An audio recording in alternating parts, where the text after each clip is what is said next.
Strangely quiet for a bunch of storytellers. I was thinking the same thing. Hi, Liz. Hello, who's that? Amy. It's Amy. Can't see you. Hiya.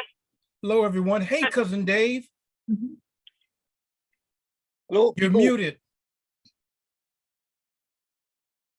Yo, Papa Steve, my cousin, man. Hey, man, we haven't met in person, but already I miss you. Uh-oh. But you're we gonna be can with be- us. Yeah, I'm so happy to be able to come also. That's great. David, what's your route from Texas? How are you getting there? I go Texas, Atlanta, Paris, to Marrakesh. So I'm going through Paris too. What day you I'll coming? be there. I get there real early in the morning on the 12th. I'm leaving here on the 11th, which is that Saturday, Oh, okay. and I will arrive in Paris on Sunday morning. Okay, we will not be on the same flight. Yeah, I'm on Delta Yeah, me too. A couple until of days. Paris, and then Paris is Air France. Oh, wow. Hello, everybody. Hello. Hello, good folk. There you are. You were blurry there for a moment, Bob. Yeah, I Steve. don't know what's going on with that. It was rotating earlier, but now it seems to be fixated on me. Well, it's, So- rotating- Just to be- he something's looks- happening at the very top of your screen. Yes, that's the techno imps acting up. So Ah, when that okay. happens, I have to do this Okay. and then come right back in. Up there you are. So, and you're muted. Hello, John. Hello, Good everyone. evening. Can you hear me? Yes, we can. all. Perfect. How are you, Baba C? I am magnificent, and I trust you are as well. Yes. Are you ready Don't for? believe him. He's a storyteller. Yeah. Yes, I tell stories, but all my stories have a kernel of truth, or Ah. sometimes a major of truth. That's a I bad was pun. I was with my Chickasaw friend on Friday, and she's a storyteller also, and she was telling me some of the sayings they have in Chickasaw. Yes. And one of the sayings about when it translates, you want to say, come and sit with me and let's talk. But instead you say, come sit with me and let's lie. So Okay. it's like, and that's why, storytellers, Yeah. I mhm. know about them. Right, stop chatting, everyone. Uh-oh, it's We're John. going to start on time and run a tight meeting. Welcome to the World Storytelling Cafe. And tonight is we're nattering about the festival, and we're not nattering too much because we need to keep it tight. Mike is going to chair and introduce. When you ask your questions, if you could keep them short and to the point, and if you are making comments, do not make a speech but make a comment. That is the rules for tonight. I have a whip here, and Mike has a bell, and when he Oh, digs Daddy. the bell, you will be cut off. I don't like whips. So has some kind of order with what things in. So in order to keep order, Mike, I'm handing the whole thing over to you. Uh-oh. Welcome everybody, by the way. Thank you, John. Can everybody hear me? Yes. Yes. I can hear. Super. Great. So first of all, I'd like to say thank you and welcome, because as with last year's festival, we're all volunteers and we're all making it possible by the contribution that we make. So, we've got quite a lot to get through tonight. I'd like to suggest that those who are not speaking mute, please, so that we don't have too much background noise. By all means, put questions in the chat, or it's a bit difficult for me to see hands go up because there are already 31 people in the room. So probably questions via the chat, and I'll take questions, if I may, in do groups of questions rather than interruptions on the way through. So Just to give you an overview of what we're looking to go through, I'll start with a very brief introduction of to the sort of scope of the festival. Then I'd like to do the most important thing, which is introduce our team. So our partners in Morocco, and some volunteers will be flying over from the UK and elsewhere to support. Lucy will say a few words about the origins of the festival, and then we'll move on to those practical things like where we're staying, what we're eating, getting around, and so on. And in that context, I'll probably do a quick walk through of the bones of the program, and then we'll open it up. And I think there's a sort of alongside the festival conversation, there's a sort of tourist information about Marrakesh piece, which we'd like to do at the end. So we'll take any number of questions about the electrical voltage or what to pack or whatever. But I think that we've got quite a lot of people in the room who either are Moroccan or have been before, to whom that's not so relevant. So I think we'll probably do that later. I promise you I will stay online until the very last one of those questions has been answered. So if you do have sort of burning issues of that type, don't worry, we're going to get round to them. But we just think it's probably more efficient to deal with them in the order that I said. Is that okay? Very good, thank you. Last year's festival was a wonderful creative achievement, really. I think the remarkable thing was we were the first cultural event anywhere in Morocco after the borders opened, and it became possible to fly on the Tuesday, and our festival started on the Saturday. So, to say things came together at the last minute would be an understatement. I mean, we were literally sitting in a bar at the end of the day, putting together the program for the following day, and calling people at 2 a.m. to ask them to go and talk in schools at 9, and that all gave the thing a wonderful creative chaos. But we are aiming to be somewhat more structured this time, and the festival has really taken wings in a quite incredible way. So if I just give you a few figures to give you a feel for that. Last year we had 23 international tellers. This year we are hosting 55 international tellers and 25 Moroccan tellers. So that's 80 plus storytellers, and that's only the ones that are formally invited and hosting. We also have other tellers we know who are flying in to form part of the festival fringe. We also have, last year we had 3 journalists who gave us some wonderful coverage. This year we've got so far, with the help of the tourist board, our press corps, if you like, is 13 journalists who will be there, most of them for at least 5 nights, and many of them for the whole 7 nights of the festival. So that's wonderful. Another dimension that we've sort of grown in is last year, because of COVID, we went into very few schools. We went into a small number of private schools where we could quickly get authorizations, and 1 or 2 schools where tellers were staying with teachers or parents and were able to get in. This year we've got a proper partnership with the Education Authority, and our goal is to run 100 workshops in state schools in the Marrakesh region. So that in itself is a logistical exercise in terms of setting them up and visiting them and so on. So that gives you a feel for it. We're bringing storytelling right across Marrakesh for a whole week, and we're very ambitious with what we're trying to achieve. So I'd like to, if I meant, Zuhair, could I ask you please to say hello? And the festival organisers are World Storytelling Cafe, of which many of you are regular members of the community, and the Storytellers Union in Marrakesh, of which Zuhair is the president. So Zuhair, can I hand over to you for a second? Yes. Hello, everyone. I hope all is well.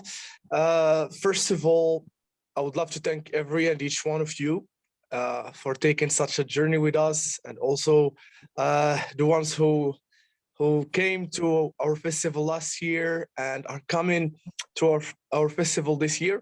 So as Mike said, we've been very ambitious organizing the festival this year for the next edition, and we are really happy about what we've achieved so far. Also the partnerships, I mean, with the school, and also with universities. And if this means anything, it only means that people really trusted us from what we've done last year, and they are keen to help us to do more this year. As Mike said, we are having more than 100 workshops this year, and a lot of storytelling shows, a lot of panel discussions, as we are having a big number of storytellers this year. So technically speaking, it's quite an exercise. It's quite a challenge to organize all of that. But I'm quite confident to tell you that it's looking all good to make your journey here in Marrakesh as comfortable as possible, as artistic as possible, as cheerful as possible as well. And I don't think I have all the people I want from my team here. Unfortunately, some of them they have some plans already for the weekend. I could not catch them for the week. But what I can tell you is that I'm going to have a core team of 10 people, 10 Moroccans. Some of them you already know. I mean, the ones who came to Marrakesh last year, and everyone is driving a department, or let's call it a section for now, that is organizing a part of the festival.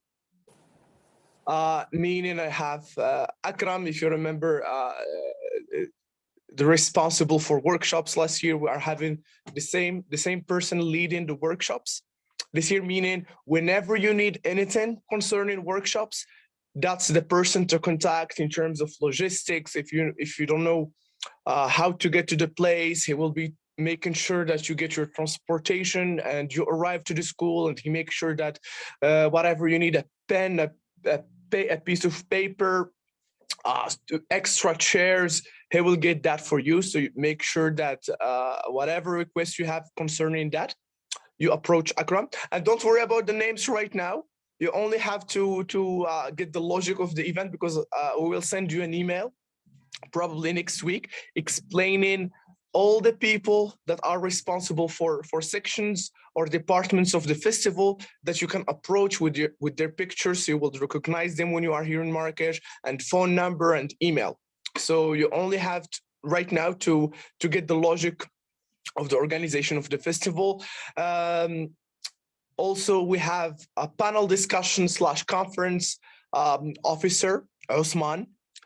He's the one to approach when you are to give when you are a keynote speaker in one of the conferences, or you want to participate in one of the conferences. He's the one to approach. We also have Latifa, who is taking care of all the shows and evening events and storytelling sessions. So whenever you have a show, whenever you have a story circle, make sure that you make a contact with Latifa. She will be the one to approach if you need any logistical need, if you have any specific need, also transportation. She will make it easier for you to get transportation, as well as we have Wiam and Sarah. They are helping with artistic co-direction and also artistic liaison, especially for the Moroccan side.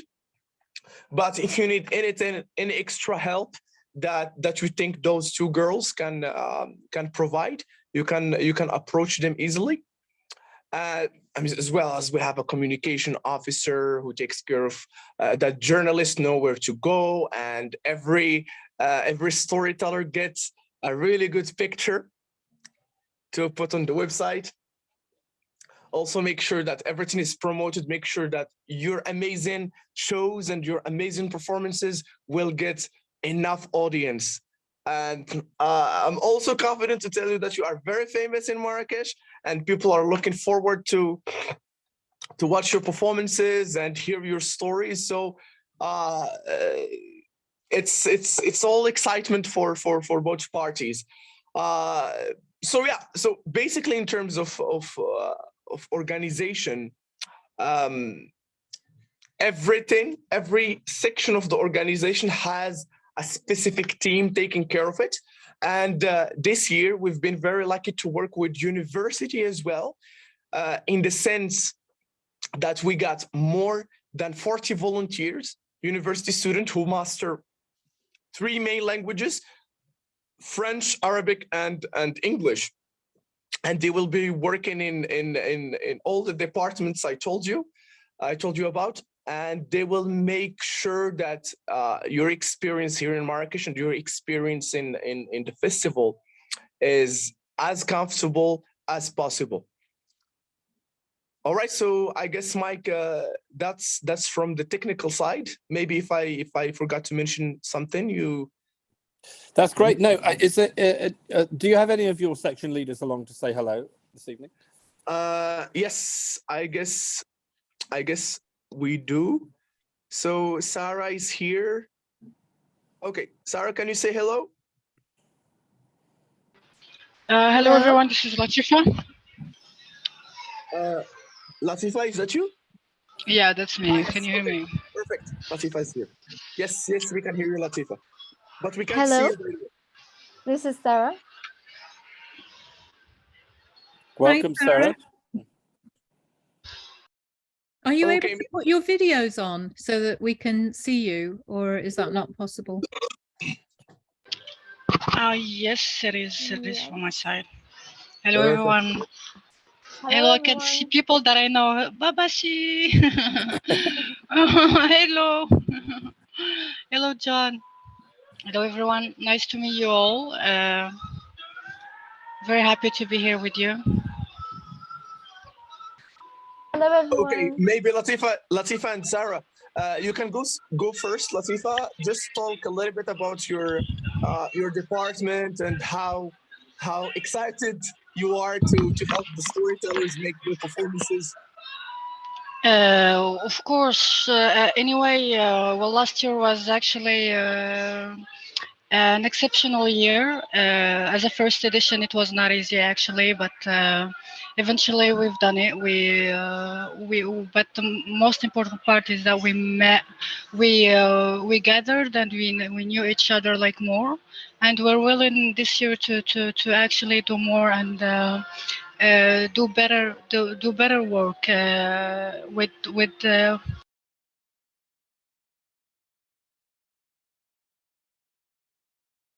We just lost you a minute. You got muted, Latifa. Latifa, you got muted.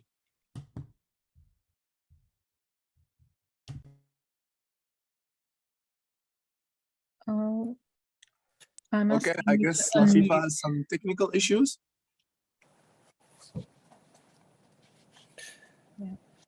No problem. Maybe Sarah could continue. Maybe Sarah, you can go. Hello everyone. Hope that everyone is doing great. I just want to talk a little bit about the festival last year. It was one of the most extraordinary events happening in Marrakesh, especially as Mike mentioned that it was the first event that happened, and it was a great beginning for Marrakesh to open their gates for people from all over the world. It was a great beginning to start inviting people to Marrakesh. As Zuhair said, also from the organization side, the team has been doing great. We've done a couple of meetings to make sure that everything goes smoothly as possible.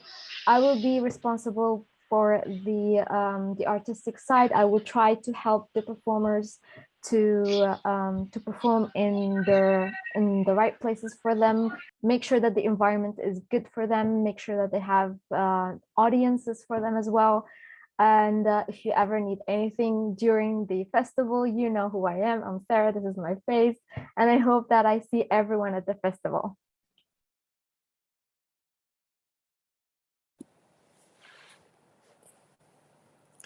That's fantastic. Thank you very much, Sarah. Zuhair, was there anybody else you wanted to introduce at this stage, or should I introduce one or two of our volunteers who'll be flying into Morocco? Yeah, actually, there is a girl. She's a surprise that I have for the festival. I really believe in her talent. I really believe that she will be a great storyteller. I invite Selma. Selma was in the festival last year, but not as a storyteller. But she was only a part of the audience. She got hooked. She told because she was my friend, and she told me that I'm really interested in storytelling. And she is a very, very new storyteller, but still amazing. Okay, Selma, can I have you for a minute? Yes, I'm here. Can everybody hear me? Yes. Perfect. Hello, salut. Hello, everyone. I am so happy to be invited to the festival. I'm a mother before being a storyteller. So I tell stories to my daughter every day. So this is maybe the first time that I will be telling it to everyone. My profession is illustrator and for children and marionettist. So I'm trying to mix both of them to be able to tell stories this way in the festival, and I hope I will be, how to say,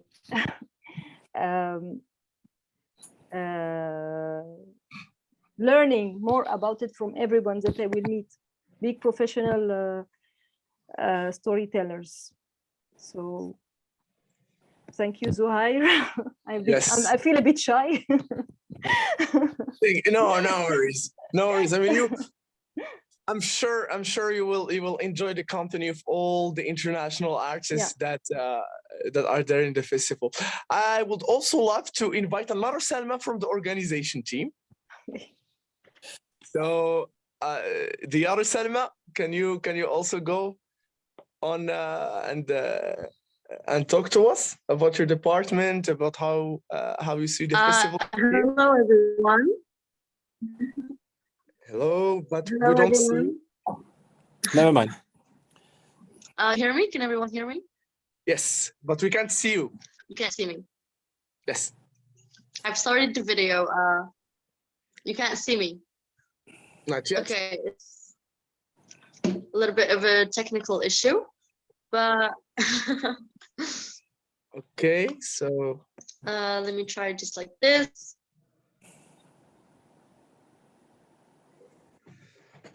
Anything? Can you see me now? Oh yes. Yeah.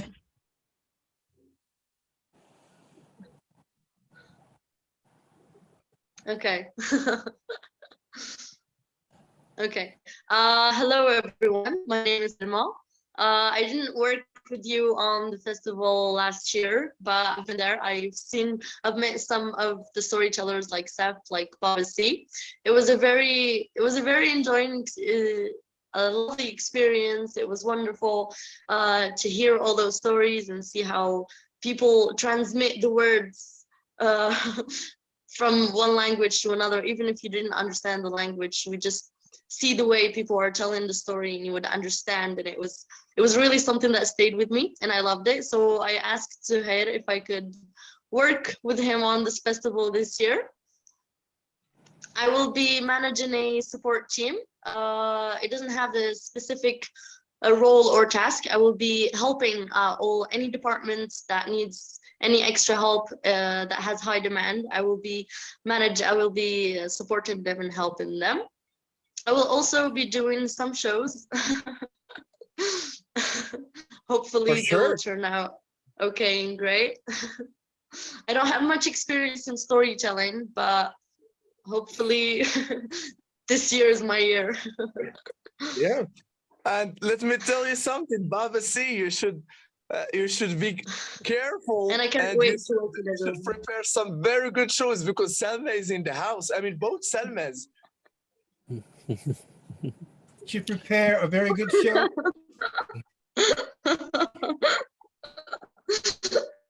Okay, thank you, Selma. Can I just check if Latifa would like to finish what she was saying? If she's able to unmute. Thank you. Yes, well, I guess I'm fine now. Actually, you can hear me, right? Yes, we can. You do? Okay, that's great. As I said, like last year was very exceptional. We learned a lot from each other. We learned that our story is also a match, but just like different places, but the moral is always there. We share this. We share also the art of storytelling in a human, more of a human way. Anyway, I just want to tell you that I'll be taking care of the shows in general. We'll ensure that you will be in your show in the right time, in the right conditions. We'll try to do that. We'll try to do as much as we can to make sure. You've gone mute again, Latifa. Latifa, you've gone muted. I guess Latifa has a problem with the mic. Oh, sorry, because I guess I have a problem. I'm at work, that's why. Anyway, I'll just make sure to contact me whenever you need something. I guess everything will be.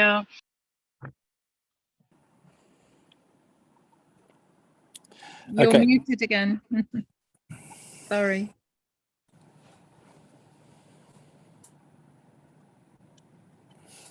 Perhaps you could put anything else in the chat if there's anything else that you'd like to say, Latifa. Would that be okay? Right.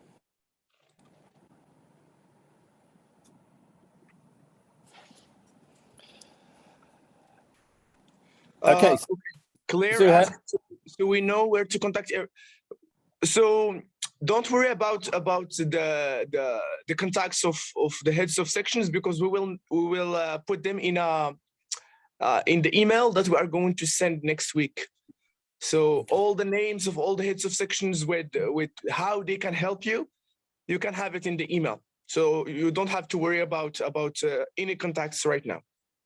Fantastic. Great. Zuhair, if we finish that part, I'd like to invite a couple of other people to introduce themselves. Is Kathy with us?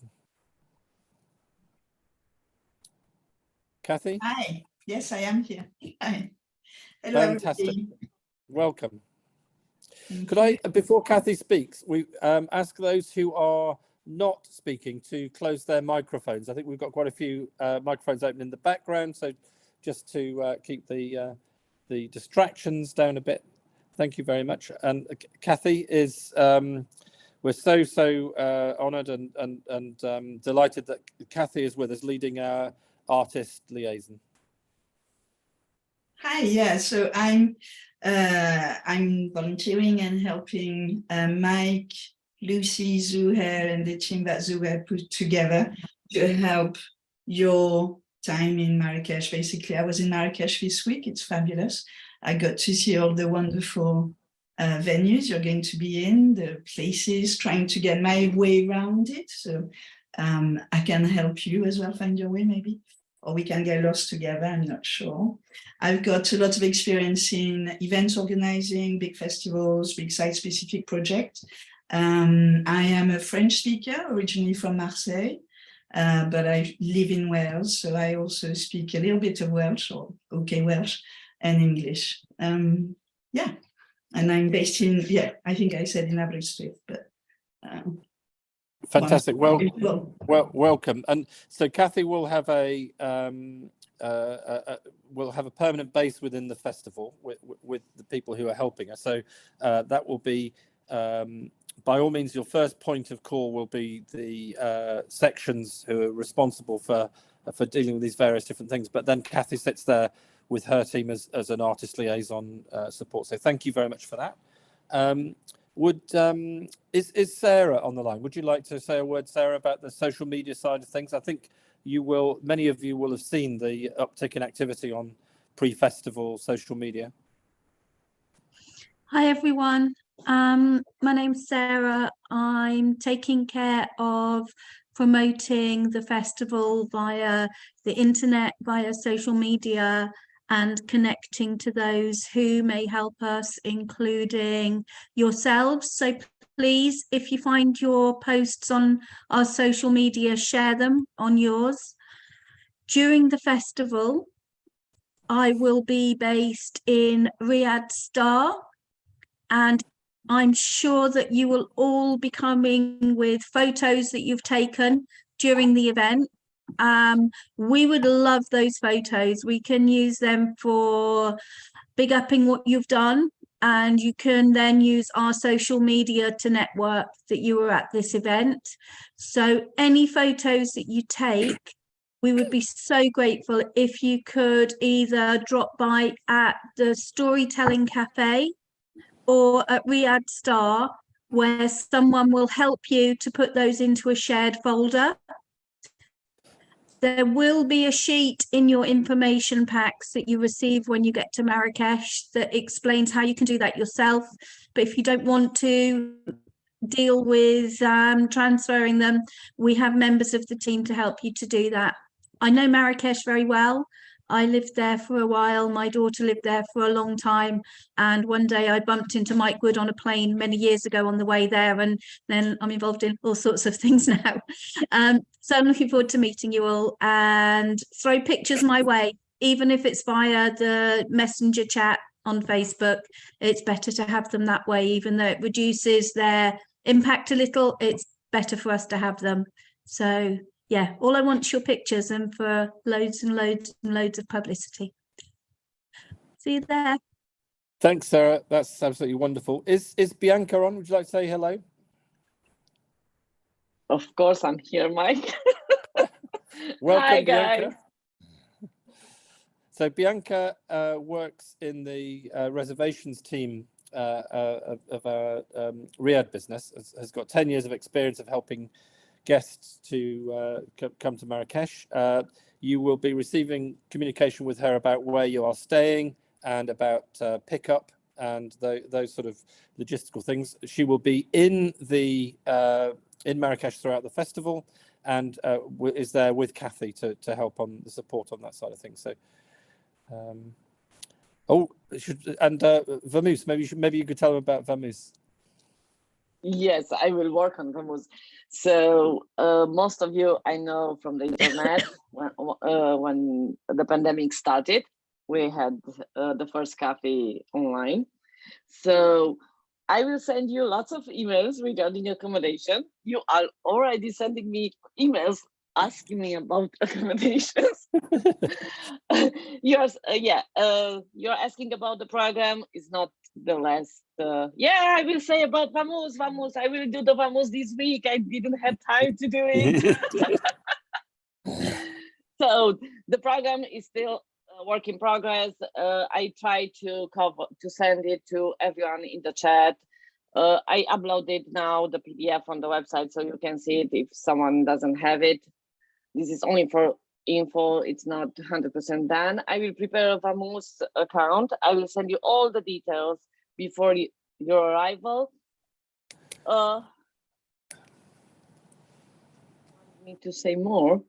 I think that's really, really helpful. Thank you. I'm mindful that we do. If you get lost in Marrakesh, I'm the one that can make you get out of everywhere. I've never got lost in Marrakesh.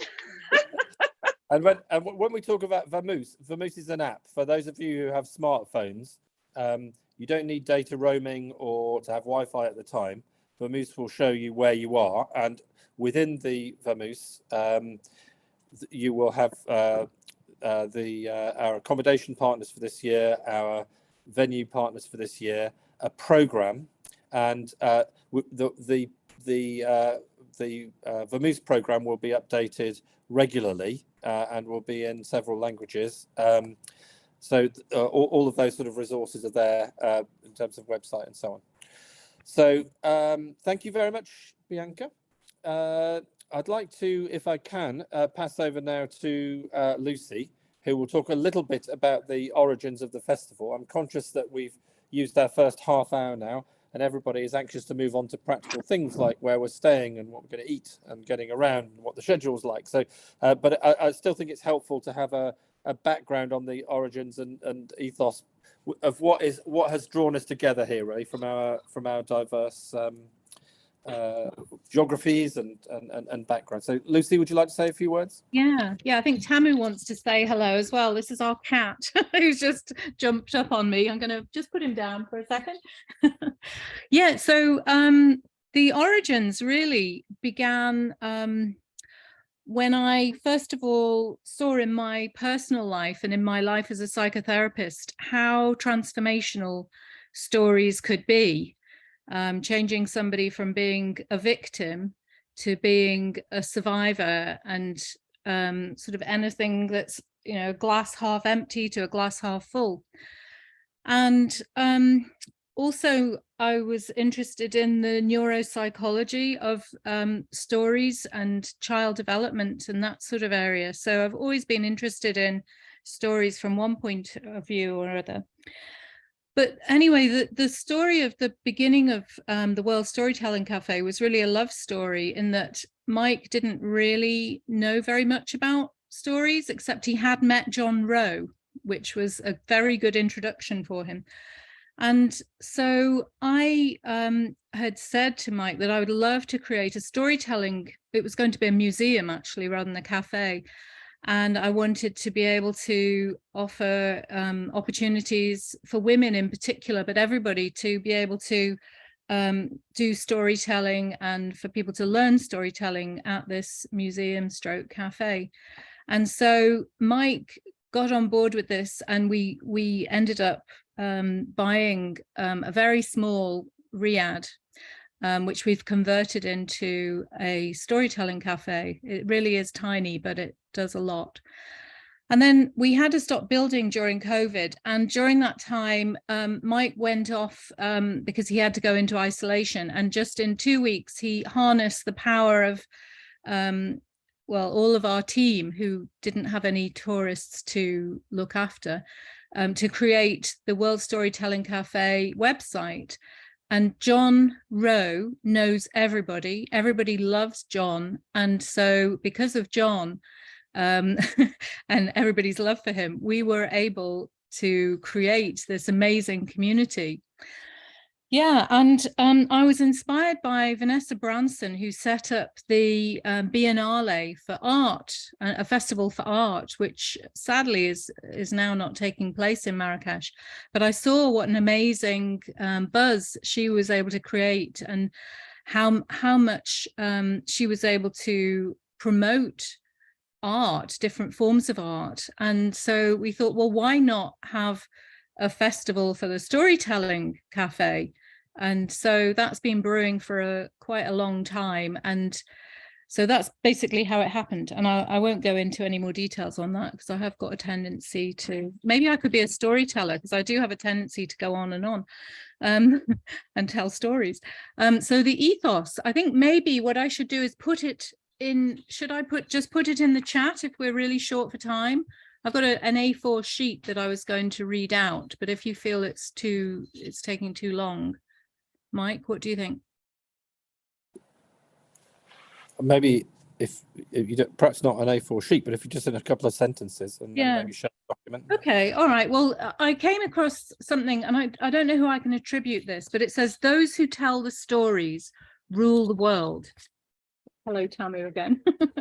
And I thought, oh, that sounds really powerful. But then I sort of changed it in a bit, and I said, but those who listen with compassionate and forgiving ears and share stories with ancestral wisdom and kindness, spreading friendship and healing wherever they go. With friendship and healing, there's no need to rule the world. That need to rule the world will fade into the dust. And as you know, Zuhair's mentioned, this is a collaborative effort. This is a collaboration between the World Storytelling Cafe and the Storytelling Union. And there's many supporting partners, and all of the storytellers and all of the people who are admin from around the world. So our mission statement is that Marrakesh International Storytelling Festival is a collaborative festival whose mission is to create a welcoming and diverse space for professional and developing storytellers and story lovers from around the world, coming together, sharing their stories and celebrating both the art and the transformational healing power of stories in all its forms. So I'm not going to go into, I'll put in the chat the rest of the mission statement. And if anybody wants to add or has feedback on the mission statement, I'm very, very happy to hear what people have to say, because this is just something that I've put together sort of from my own mind, and we have many minds here who may have really useful perspectives, including maybe Tamu. Yeah, so I'll pass back to Mike now, and I'll put that in the chat so you can download it if you want. Okay, could I suggest that you also put it into the Facebook chat, which is quite widely used by the tellers, and there's also a relatively new WhatsApp group which Bianca is putting together as she gathers the phone numbers of people who are coming to the festival. So yeah, that would be helpful. Yeah, thank you very much. So before we move on to the practicalities, John Rowe, I'd just like to invite you to add. Thank you very much for handing over to me, but just to make sure that we've covered what you feel is appropriate in terms of introducing. No, I think we've probably covered most things. Everyone knows what I do, so I've just so the only request I've got from all the tellers is that they should message me directly on FB or email with if they've got any idea of the stories they're going to tell. I don't need the title of the stories, but I want to tell. I would say, for instance, I'm going to tell some trickster stories. I'm going to tell some vague parameters of what they want to tell, or what will be included. It needn't be the whole thing, and then I can. It's just something I can use for marketing and stuff. So that's roughly what people will be doing. This is quite kind of useful. Is that everyone will get one. Short, quite short show actually, at least one, a 20-minute spot. There'll be lots of open mics apart from that. There'll probably be, most people will be, a lot of people will be involved in conferences. That everyone will get a chance to tell on the square, which is quite an important part of, it just part of the magic. You can go back and say, I told on the square in Marrakesh, even if you just tell it to your own head, if you're not a show off.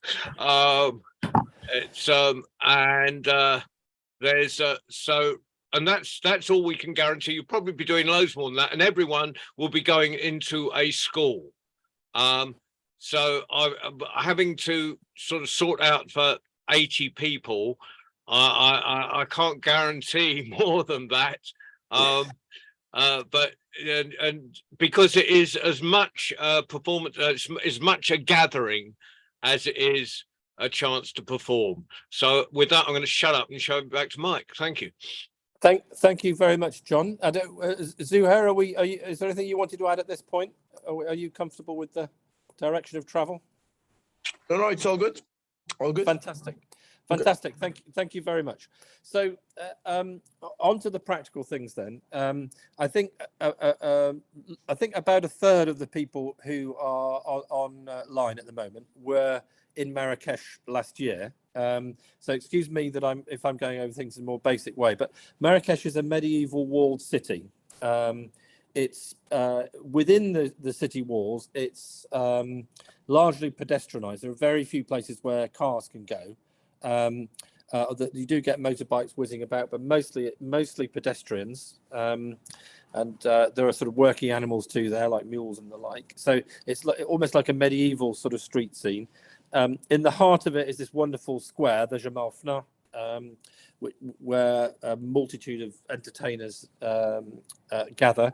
And so our festival is principally accessed on foot. And last year, our accommodation partners were all inside the city wall, and they were all Riad hotels. So you get these sort of smaller traditional houses typically 5 or 6 bedrooms that have been turned into guest houses, and they make wonderful guest houses.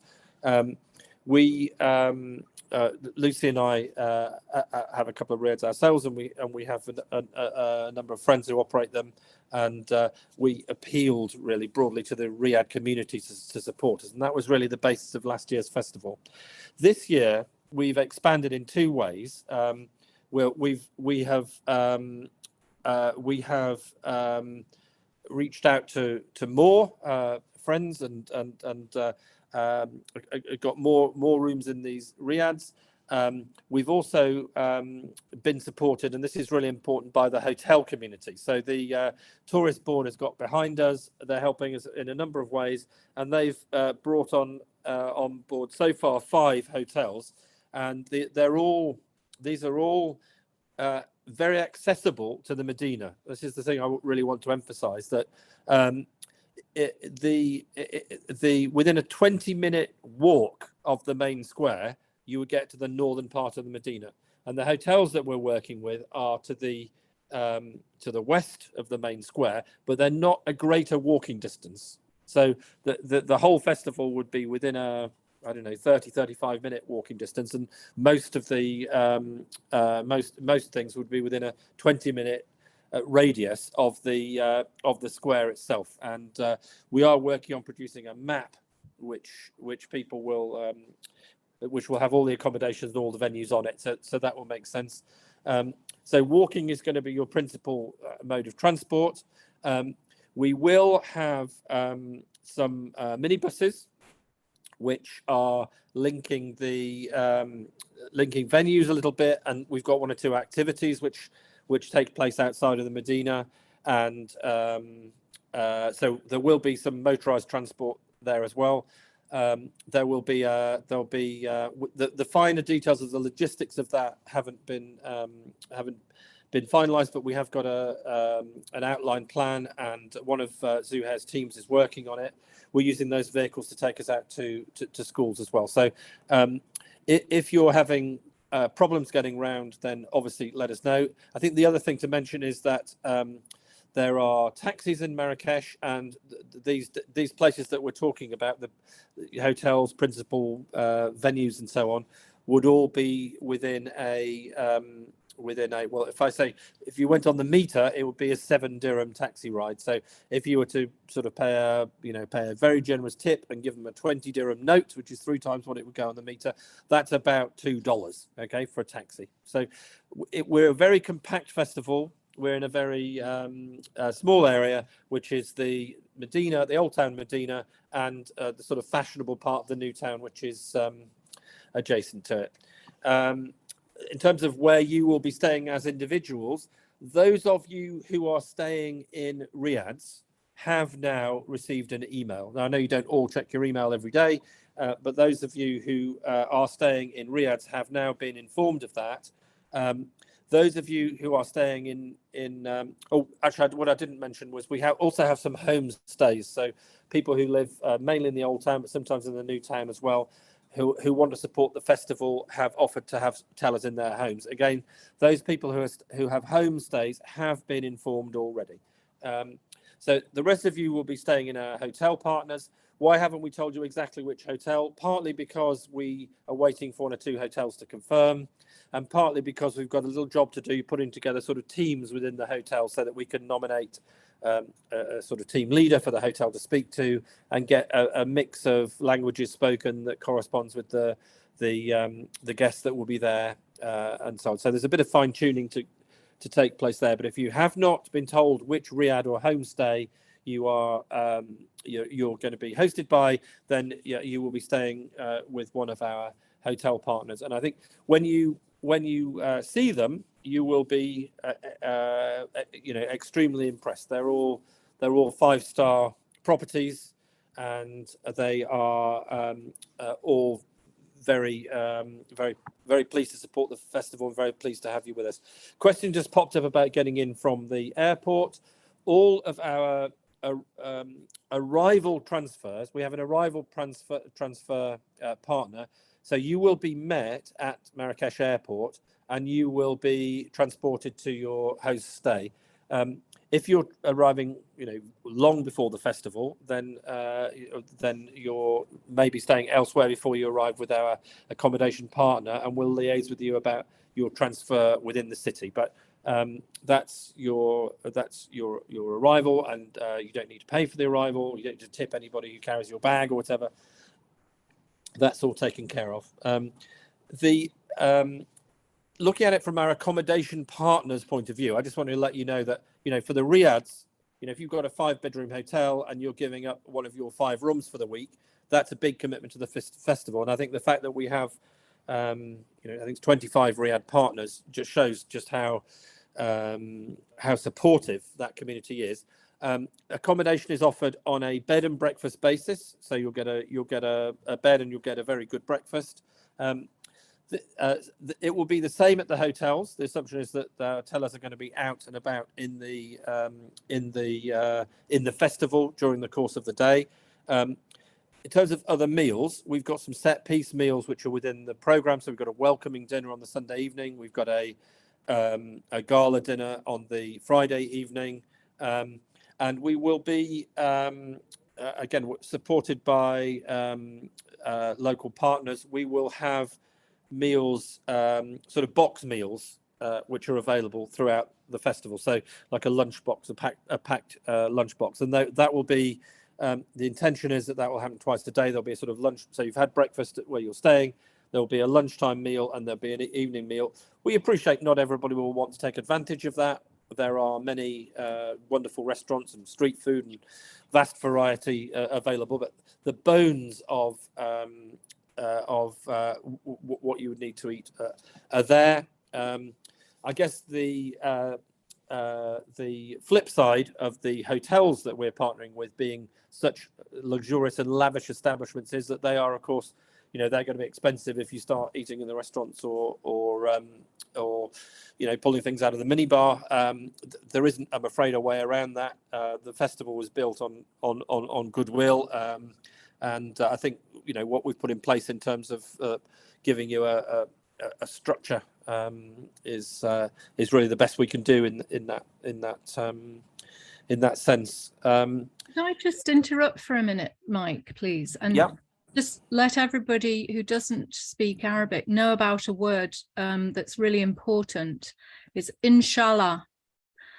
So all the food that has been promised to us, I'd like to say, inshallah, I hope, God willing, it means, God willing, we will get those meals that have been promised. But there is a possibility that sometimes, things don't happen quite as you expect. So please do bring some money with you so that you're not starving to death while you're out in Marrakesh, because I don't want to feel responsible for any dead bodies. Thank you for that. Yeah, I mean, I think also we need to look after each other, don't we? Because I think just logistically, if we've got 80 tellers across the city and some listeners as well, we will do our best to get these packed meals to people, and there'll be we'll publicize places to pick them up. But we're really not going to, logistically, things will slip through the net. And I think that some of our tellers who are coming up from sub-Saharan Africa will have more limited means, and I think I know that as a community we will be sensitive to, and we'll support those who need it. And if we see people struggling, we'll help them or bring them to the attention of the team so that we try to help them more. I think that lots of you were there last year, and I think we also saw those things happen in practice. So we're doing our best, and that's the sort of bones of what we have in place in terms of accommodation, in terms of meals, in terms of transportation. We've talked about. I think should I at that point could any questions in that area? Could you pop them into the chat, and I'll make sure that anything that not sort of specific to you, because that's best dealt with offline, but anything that a general question that would be relevant to others, if you pop in the chat, that would be helpful. Yeah, Mike, can I present just concerning this specific topic? I would love to present Muad. Most of you know him. Muad, can you also? It would be helpful if you could speak to all the storytellers and show them your face, because most of the time you will be behind your desk making sure that everyone receives food on time and arrives on time. Hello everyone. So this is Muad. Happy to see you. I hope like everyone doing well and healthy and good, and we're so excited to see you soon. So for the food, like Lucy said, inshallah, but it's gonna be a very high probably, inshallah. So we will get food. Like we will not let you starve. And in case you all invited in my house to eat, no exception. So yeah, we will try like to do possibly all we can, so we can provide food for people who will be going to workshops, so they can have food after they finish their workshops and people. So in our plan is it's that we could know where everyone is, so we can deliver food, deliver transportation. So we'll be like kind of parents to you in that event, and we will be a bit pushy to know where you are every time. So we just like to not lose anyone, and we will attempt to be in contact with everyone at all times. So that's something we discuss, and it's on our concern, our team concern, that we try like to collaborate and help and find solution to anything like food wise, transportation wise, and everything, logistics and materials and stuff like that. So I hope that we're looking forward for collaboration, and thank you. Wonderful, thank you. That's really great. So, and they're not here with us, but I'd like to thank our two partners on this front. One is the Regional Tourism Council, and the other is the Restaurants Association, because between them, they're providing. So our community will be sort of 80 storytellers and about 30 volunteers. So they're going to be providing us with more than 100 meals twice a day, which is and Muad's team will be distributing them. So that's hopefully going to be a big help to us all. I can see questions in the chat about money. I'll just say a few words about this that I think will be applicable to everyone, and then we'll take questions right at the end after we. As I say, I'll stay as late as necessary to answer all questions. The currency in Morocco is the dirham. The exchange rate is about roughly 10 dirhams to a US dollar. It's about 12.5 dirhams to a UK pound, about 11 dirhams to a euro. The dirham is not a convertible currency. You cannot take dirhams out of Morocco, so don't try and buy dirhams outside of Morocco and bring them in. It's not usually possible to do that. The best way of getting money is from an ATM. There are other ways, of course, but the way that we would recommend is to get money relatively frequently in small quantities as you need it from ATMs. There are ATMs at the airport. There are ATMs in the Old Town Medina. There are ATMs in the New Town as well.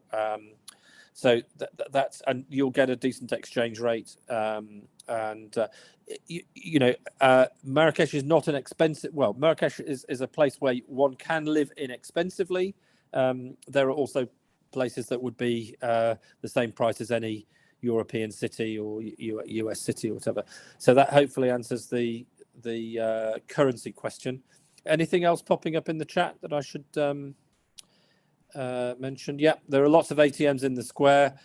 Sometimes an individual bank will be down, and you need to hunt around a bit. Rona's saying there is a fixed charge. That's true. They do charge $2 or $3 for each transaction. So you don't want to be getting amounts of money that are too small, or you'll get hit by the fixed charge. Okay, that's it for money.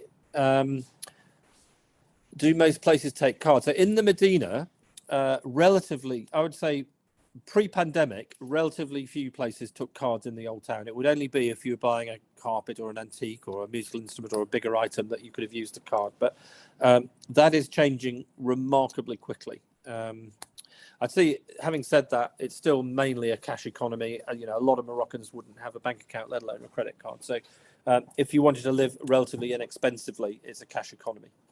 If you're going to restaurants or drinking alcohol or whatever, you'd nearly always be able to pay with a card now.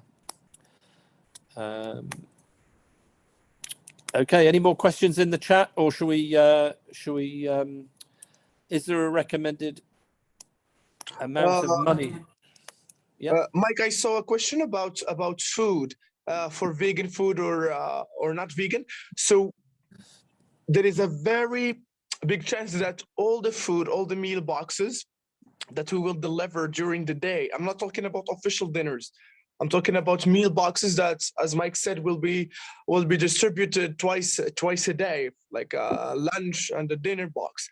Probably they will all be vegan, and they will be in respect of if anyone has any allergies or anything that we need to be aware of. So in the email that we will send next week, there will be a form that storytellers, all the artists and also volunteers will have to fill in order just to figure out who has allergies of something, and so we can take everything into consideration. Okay.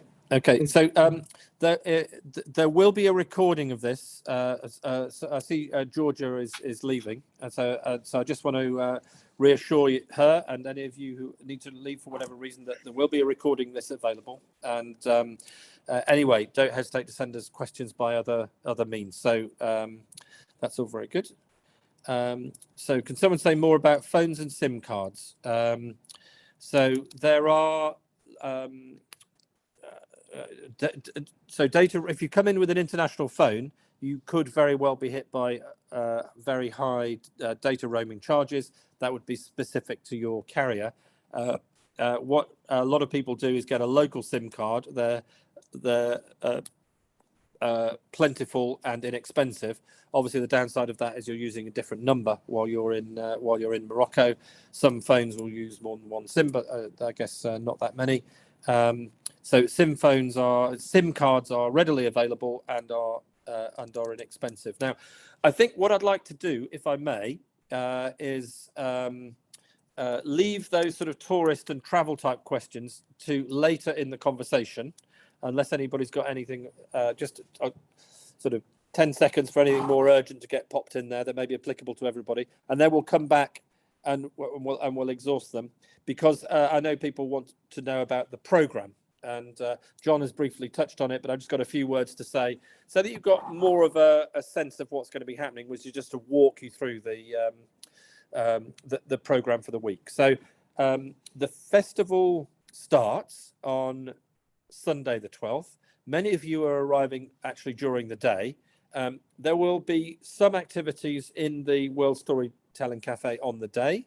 And there will also be telling on the days leading up to the festival. So tellers who arrive early will be in World Storytelling Cafe on Wednesday, Thursday, Friday, and Saturday evenings. And the format that we envisage is a short show from that teller, followed by an open mic. So very informal, but just to give a place where we can gather pre-festival. Can I just, somebody just give me a thumbs up that you can hear me? I'm slightly worried the tech might be. I can hear you. Excellent, thank you very much. So that's pre-festival and our opening day. We are very honoured to have been invited to a welcome dinner on the evening of Sunday. So those of us who are in town by 6 or 7 o'clock, let's say, and checked into our accommodation and ready to go out, we'll have an opportunity to go to a welcome dinner. Last year's welcome dinner was hosted by the Storytellers Association. It's now, given the sort of scale of what we're doing, a much more ambitious enterprise, and we're very honoured to have been invited by a local supporter. Would you like to say a word or two about Sunday evening, Zuhair? I know it should be a real highlight of the festival. Yes, it is indeed. Actually, it's going to be quite a highlight, and it's quite a big job for you and I, Mike, to make the gala dinner look better than the opening dinner.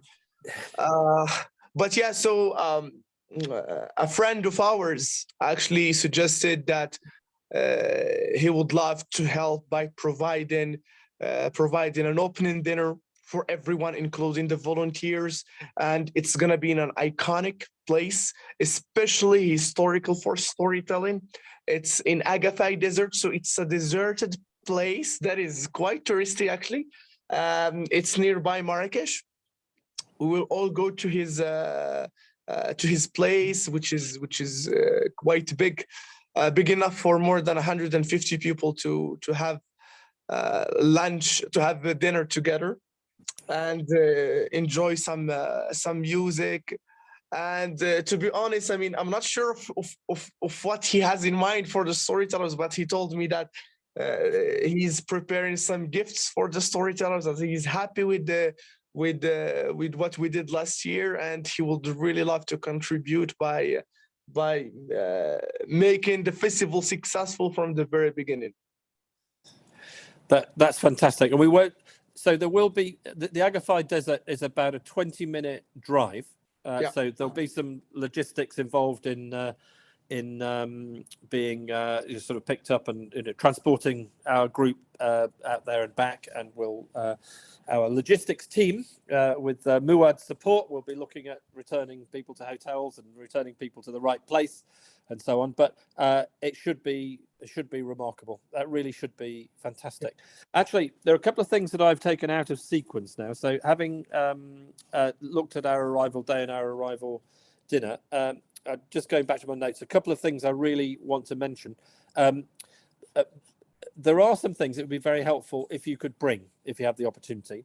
The first one is storytelling books. So we have our storytelling cafe in Marrakesh, which is a 365 days a year storytelling venue and a resource for local youngsters to come in, and for people who are learning to tell stories in Marrakesh. So any storytelling related books in any language, in any condition, would be really appreciated. And I know some have already been coordinating on bringing those, so that would be fantastic.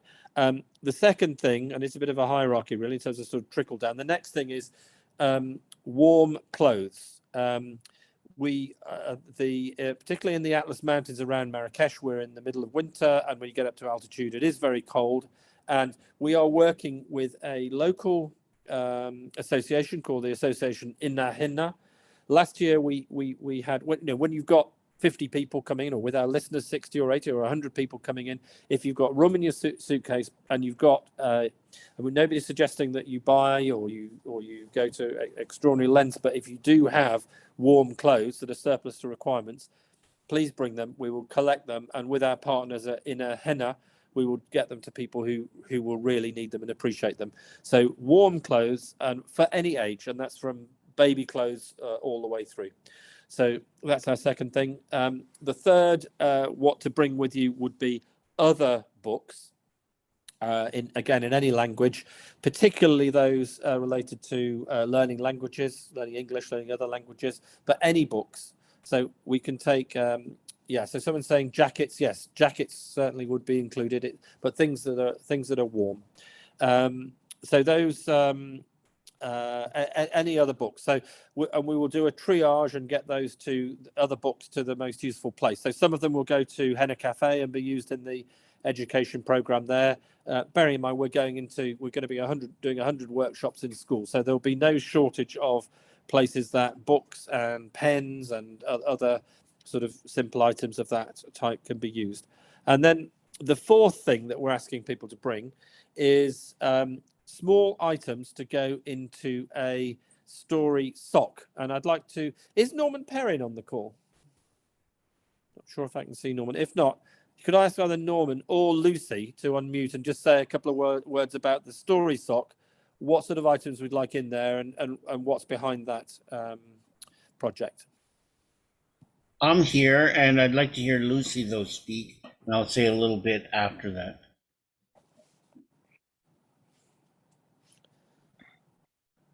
Lucy. And I'm not quite sure. Okay, I think I can speak now. I keep getting muted. Yeah, so the sock is an idea based on Norman Perrin's Story Stone, which he very generously brought to the festival last year. And it's a wonderful thing that he uses. He uses it to engage people in storytelling, and so that other people, he can tell stories using it, but other people can also tell stories using it.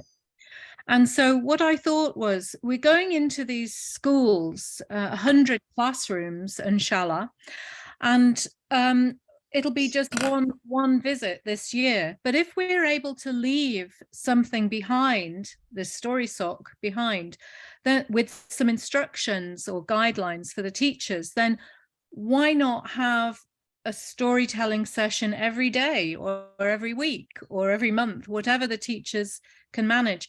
And then perhaps the children could take it in turns to pull out the story sock, and then either, as Norman sometimes does, put all of the items out there for them to choose, or they could just serendipitously put their hand into the sock and pull something out, and oh, I found a key, or I found a little rabbit or a chair or something, and then weave those into a beautiful story. And the goal is to have I thought ideally we would have 30 items, but I think it would still work if we had 20 items. And I've so far got 150 items, but we need about 3,000 items. So if people could all bring as many small items, they don't need to be items that you buy. They could just be things like a safety pin or a cotton reel or a little miniature, I don't know, a goose or a bull or whatever. And if you could bring this, if everybody could bring, say, 10, or if you've got children and old toys, you might be able to bring more, but they should be smaller than 10 centimeters, ideally about 5 centimeters, so that we'll be able to fit 30 items into a long sock. And if I've got probably over 100 socks, but some of them are not suitable. But if you've got any beautiful, fairly long colored socks, then I think it was Dawn's idea. I was just talking to her today. We could put a little label on it so that it says, Marrakesh International Storytelling Festival, and then have maybe a pocket in that so that there's instructions. And I think I'll be asking people like Liz Weir and Deborah Weller and others who, I think most storytellers go into schools, but those people who can think of much better instructions than I can to help the children to develop their confidence. I should say I used to be a speech pathologist in another life, so I do have some ideas on this, but I have never gone into stories and got children to tell stories. So yeah, we're having Lucy. We're having some and then take them if Kathy doesn't mind. You could bring them to Kathy. Sorry, Lucy. We're having some. I think we've got some technical gremlins, and your sound is getting a bit scrambled. So if I can, I'll pass over to Norman, and then I think we've got the gist that we would like to bring small items to go into a sock. Be a resource for teachers going forward. Yeah, Lucy pretty well described it. It's the rule I had for collecting objects was they fit into my hand. So this was a keychain. It's a drum, right? So I'm going to write up, I think not so much as instructions as guidelines for people, and then make them available in some way. I'm not going to say anything further, but I think the Story Stone idea started when I was helping demolish a house, and I fell through the ceiling, and a rusty key came flying through the air and landed in front of me, and it went up while I was going down. And I kept the key. I have it somewhere behind me. So in a way, the key to stories is play, have fun. And I know that Richard had his hand up there for a bit, so I just want to remind that. So as I said, I'll put up some instructions and find the right place so that people can see them. Okay, thank you very much, Norman. So I just took a couple of questions from the chat, which I'll try and address before we move on. Someone was saying, could we explain what is Henna Cafe? Henna Cafe is a not-for-profit which Lucy and I founded with Sarah and her partner about 10 years ago, which runs an education program which has about 80 kids a day coming in for free lessons, principally but not exclusively language lessons. So when I said that books could be used there, that's what's going on. It's also a place where you can have safe, natural, organic henna relatively inexpensively, and support traditional henna artists in that way. So that's all that. A quick question about an explanation about House of Stories, and I think documentation more generally. So Sarah has appealed to you for your photographs on the way around, and video, any video that you take. Please do bring the sort of best of that to our social media team. We'll also have a team working on documenting the festival. I mean, we don't want to lose its spontaneity, but we would like to have a better record than we did last year of what happened. So there will be people videoing, there will be people filming with different levels of sophistication and equipment. Our friend Richard Hamilton, who is a great supporter of World Storytelling Cafe, will be at the festival. He has a project called House of Stories, which collects stories. So he will be there collecting. He may well approach you and discuss that. And we'll have other partners at the festival media partners who may want to interview you and so on. That can be either done directly or coordinated through through Kathy and her support team. So hopefully that's been helpful in catching up on some questions. And next I will move back into the walk through the program. So we've arrived. We've had our wonderful welcoming dinner. That's not open to the public. That's for by invitation by our friends who want to welcome storytellers. It's opened up to our volunteers. The other community that you'll meet there will be the Marrakesh tour guides. We'd like to invite, who are actually storytellers, and a lot of the Mike, I want you also to speak about the fact that tour guides with like a high probability they will provide a tour all around the venues on Sunday. I mean, before the opening dinner, so all the storytellers will know where each venue is and how to walk around and how to make their way around Medina. Yeah, great. We've got lots of ideas to cooperate with the tour guides, and there'll be more on that. Actually, we've got meetings that they're very enthusiastic, and we're keen to do more than. But for sure, tour guides will be really deeply embedded in the festival, and they were there at the last festival. Actually, they were a significant part of our audience, and we're really pleased to be working with them. So Monday, basically, we have some early afternoon. So our school outreach will be in the morning every day. So until midday, we will have teams going out to schools, and with very few exceptions, we don't have festival activities scheduled in the morning. On Monday, we will have some early afternoon activities in various different locations, and then we will come together for our opening. We're going to do that at a wonderful riad, which is quite central to our other venues, called Dar Balaj. There will be there will be a sort of opening ceremony part, which we're looking at lighting a symbolic lantern, which we can then take that light to other venues, and there will be some local, really important local dignitaries who will come and welcome us. And I think you can see from the level of support that we've got in terms of accommodation and food and parties being offered, how much the community wants to welcome us. So there'll be some opening remarks there. And then we will have what we're calling our global village, and that's really exciting. There will be storytelling. Dar Balaj is quite a large centre, and there will be storytelling in 6 different locations with a sort of free flow around that venue. So I don't, John, would you like to say a word or two about Global Village so people don't have my voice all the time? Or maybe Zuhair would say a word or two about Global Village just to give us a flavour.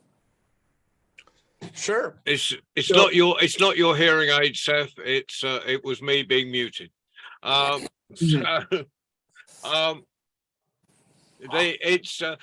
Doublage is not just Bellage, it's large, and it has several rooms around which they have exhibitions in and a terrace, so we can at least get 6 places where people can 6 areas where people can move around. Pop into your own to tell a story, but I'm going to leave those areas to organize themselves.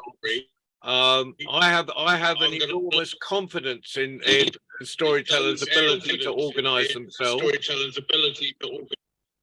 And I don't. Oh, it's because I've got my phone on. But feel free. You don't have to stay in that place. You tell us, go into your area, tell a story, but go and listen to everyone else's as well. So it's kind of a free fall, but it's also a way where everyone can be introduced and see the number of countries and continents we have participating, and it's a sort of immediate way to create a global feel and a global community. That's okay, it. John, you're feeding back a bit there, mate. So Yeah, I'm I gonna, think what's happened is I'm looking at my phone, so I don't know what's happened there. Not to worry, not to. Well, thanks for that explanation. But we think it would be great fun, and it will be a great introduction to the festival, and it will be great for media too. We're inviting media. We're expecting. I mean, don't forget we've got 13 journalists in our permanent sort of cohort. We're expecting TV and radio and some good media coverage. So the Global Village will take place over sort of several hours after the opening. We will have storytelling in the square. That's our first opportunity to tell in the square. There will be a ceilidh at the World Storytelling Cafe. So there's a lot of excitement, really, a lot happening on that first evening.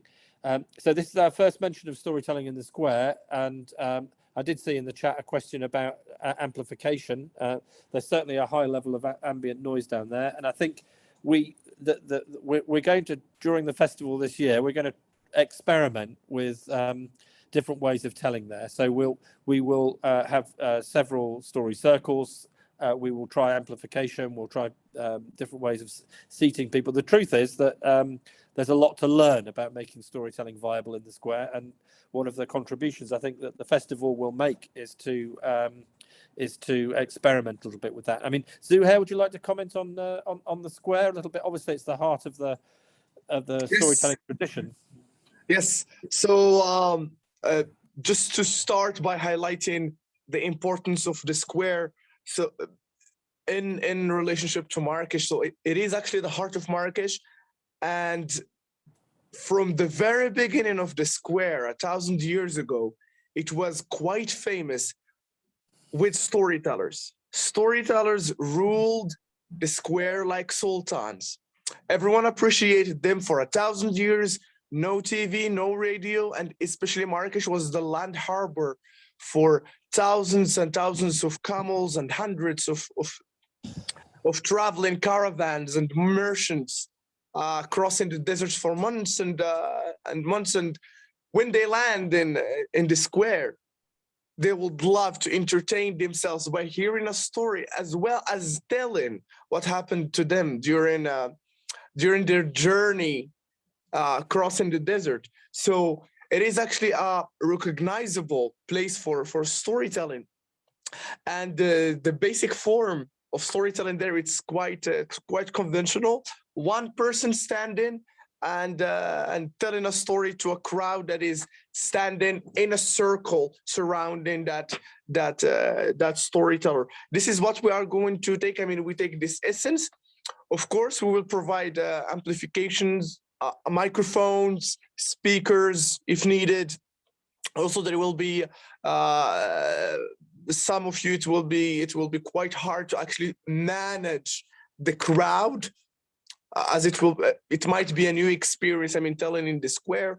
So you will have one of the master storytellers with each circle to make sure that everything happens in order, and it's all good, and he will know how to manage the people, how to manage the audience, like moving closer and further away in the circle. Also, there will be some volunteers who will take you from Darbillah, from the opening to the circle. So you will always have like local volunteers and tour guides to take you around to your sessions. And yeah, I hope that answers all your questions about the square. Fantastic. So everybody will have an opportunity to tell. All our tellers will have an opportunity to tell in the square. There is a provisional program on our website under festival program. It's still fluid, but I think it's meaningful. Moving on to Tuesday, we have got 3 main centres. We'll be using the World Storytelling Cafe. We'll be using Cafe Clock. Cafe Clock has a really important place in the revival of storytelling in Marrakesh. So we're honoured that they'll be hosting not just Tuesday, but another day on Thursday. We'll be using Almunia Centre, which is a local association where the storytelling school is based that Zuhair and his colleagues have set up. So you've got a full day of workshops and activities there. In the evening, we have Telling in the Square again. We have a show at the Music Museum. We have another show at Riyad El Fen. These are all sort of themed shows which we don't have time to develop, but you're going to have a significant choice of, as a listener, you'll have a significant choice of venues, and as a teller throughout the week, as well as your opportunity to tell in the square, you'll have at least one timetabled opportunity to tell in one of these set piece slots, as well as open mics which are available to you. I should mention we will have also hosted at the Music Museum. We will have an ongoing conversation, and I think maybe Lucy, I'm not sure if you're through your technical problems, but would you like to just say a moment to us about the conversation, which will be ongoing throughout the week at the Music Museum? Yeah, I've switched to iPhone because of the technical problems. So yeah, we're going to have sessions at the Music Museum which are focused on issues concerning women's empowerment, and we're calling it Roots, Heart and Wings. And there will be other sessions there as well, but we thought it would be a good idea to have a focus on that, particularly in view of the relative lack of equal opportunities that are available in Marrakesh for women. And it's not the exclusive domain of women. We want to make sure that men as well are invited there and take part in the discussions. So I wasn't expecting to be asked to talk about this, so I haven't got a list of the sessions in front of me, but we've got topics such as goddesses, and I'm doing something on healing stories. Yeah, so we all see in the program that we've got some discussions there. So what we're going to do is we're going to start off with a story, or maybe 2 or maybe 3, and then people are going to either ask a question, pose a question to the group that are there listening, or just open up to a debate. So there could be a topic on polarities. How do you think that it's important to have strong female protagonists, for example, in stories, and how could they be presented, or sometimes can that be sometimes unproductive and counterproductive? Yeah, so all sorts of questions and the kinds of things that people want to talk about. If somebody has a particular thing that they want to talk about on one of these topics, they can bring it along, and it's much more informal. We don't know how many people are going to turn up for each of the sessions, but in discussion will be very much encouraged. And if people want to carry on the discussion at the end, when most people have left, there's the opportunity to spend hours, if you want to, discussing the session that you've been in, or other topics as well. So it's quite an informal space. Okay, thanks for that. Yeah, it's okay. That's helpful, I think. And so, I mean, within the program, we have performances, we have open mics, we have conferences, and I think what distinguishes the conversation is it's longer and it's more open. So there is guidance on topics that will be covered on that day, but it's really ongoing and fluid, and a place for people to express themselves and develop those themes. There are questions coming in the chat about taboo subjects in stories, or guidance on things not to mention. So would one avoid mentioning alcohol, for example? And I think I'd like to ask both John and Zuhair to give their perspective on that as our curator and Sure. festival director. All right, so just things that that can create, I mean, problem in the festival, and as you said, Mike, taboo topics. First, we don't want to approach anything that has to do with politics, religion. The best thing about storytelling is that it makes us unite as humans. So there is no need to bring any topic that will ruin that. Storytelling brings people together more than religion and philosophy and anything else. So as long as it has to do with entertainment, as long as it's not like preaching any other ideologies or religions or anything that is political, that's a taboo topic. Otherwise, as long as it's fun and it's entertaining, that's all good. I mean, quite frankly, sex also, I mean, to be more specific, sex also can be a little bit problematic. So that's not something it is not advisable to approach this theme in this festival in Marrakesh. Which theme are you talking about, Zuhair? Say it again. You're talking about religion, or specifically? So religion, politics, and sex. Oh, sex. I didn't hear that. Yes. And alcohol. Alcohol is all good. Alcohol is okay. Okay. Alcohol is okay. I was just trying to type there, Zuhair, that we had a funny incident in the Henna Cafe last year, because we realized that gin is the Arabic for devil. So the Irish were like, "Oh, don't mention the gin." And they were like, yes, you have the right idea. It is the devil. Yeah. And so what do you think, John? Maybe you want to add something? No, I'm pretty well. You pretty well covered it.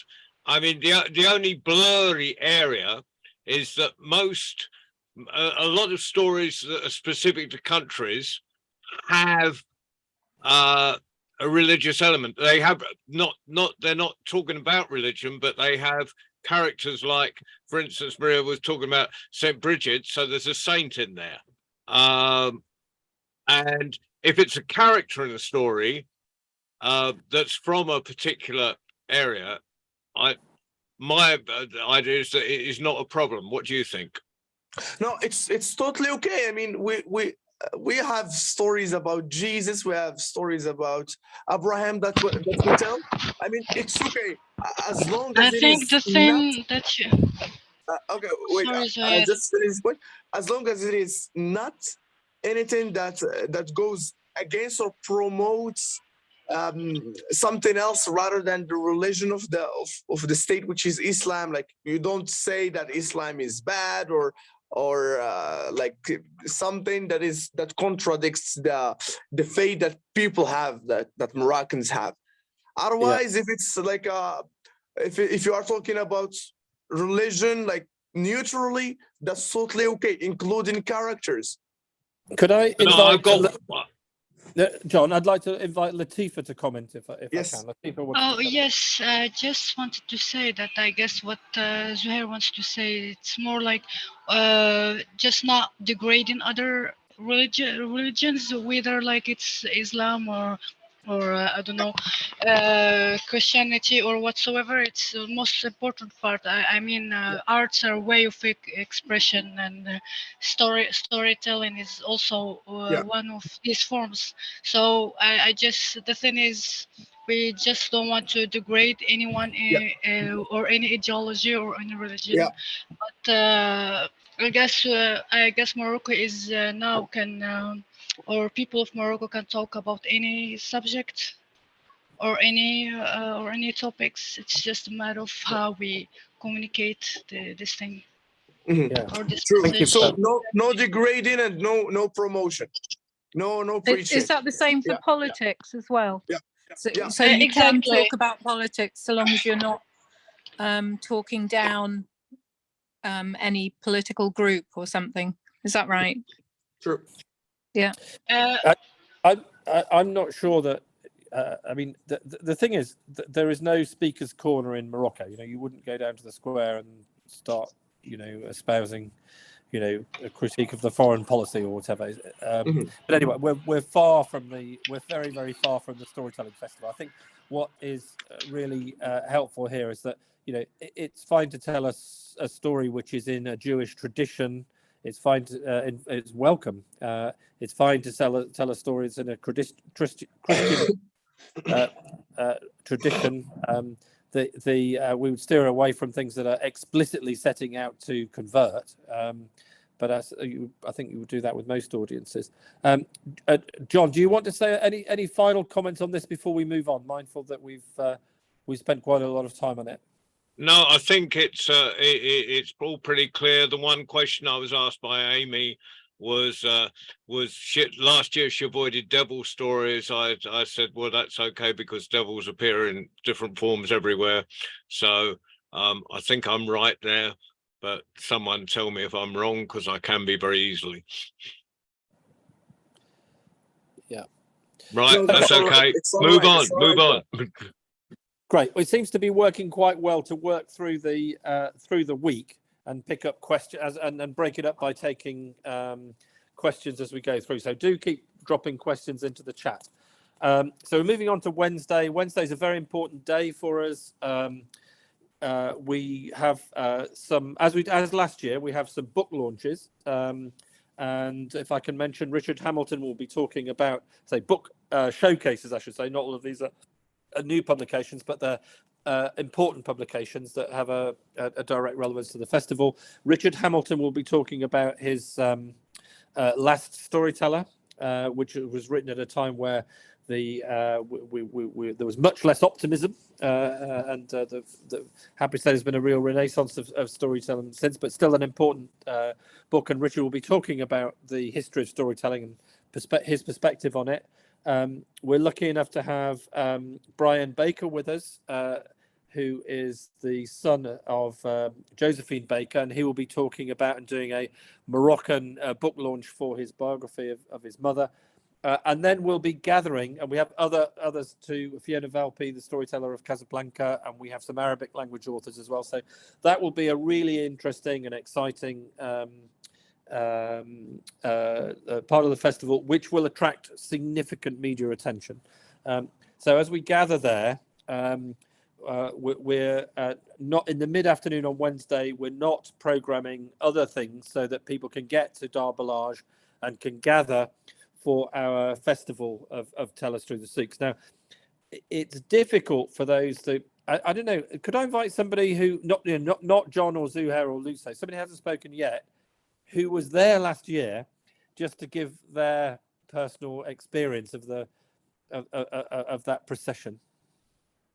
Any volunteers? I'm happy to say it was it was arguably the highlight of the festival because we went through the souks with the drummers going first and all the storytellers marching and the women from Darbadale were singing, and all the stall holders were looking at us and being very much kind of cheering on the procession going through the souk. I don't know if it's actually going to go through the souk again because it might be very, very busy now, but it was. And then the noise of the drummers, they arrived in the square, the people in the square heard it.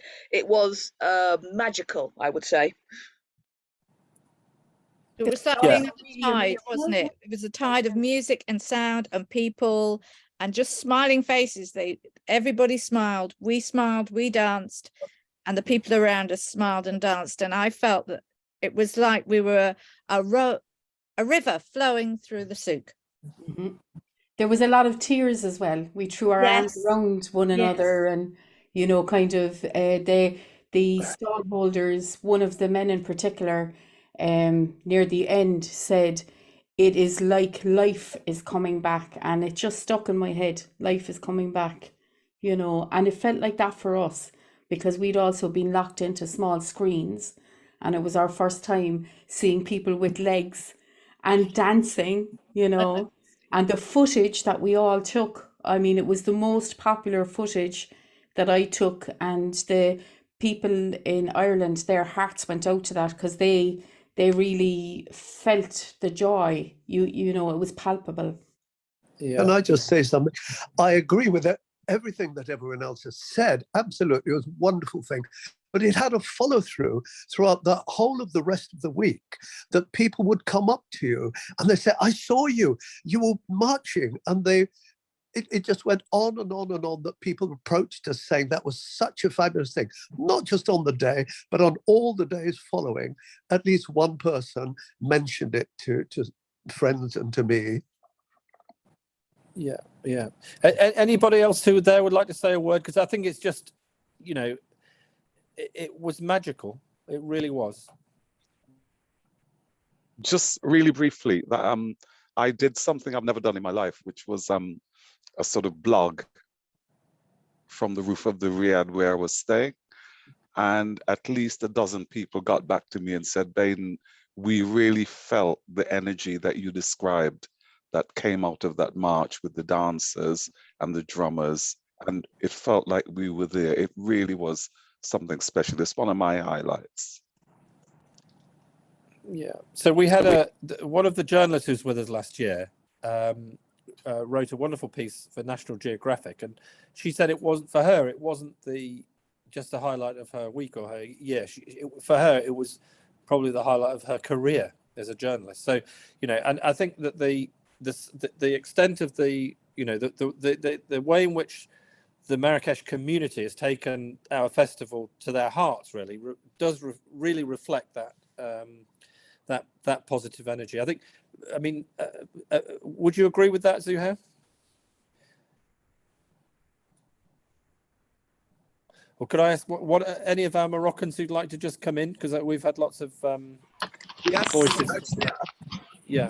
Okay, that's why you were there last year, right? I mean, yes, in the march, we're talking about the march, of course. Yeah, it was actually a very, very, very interesting experience. Like, I'm not sure who said it, but it was like the first event after the COVID, like. And we had the chance actually to meet amazing people who were very into the whole thing. Amazing artists. So we gathered these contacts who are. So you've muted again, Latifa. We've got your gremlins are. Am I good now? Yes. Am I good now? Okay, that's great. So yeah, it was actually the march was very, very emotional, and because everyone in the actually in the whole festival actually gathered, and as I said in the beginning, we understood that we also share the same stories, the same morals, and it's just different places and different details, little details.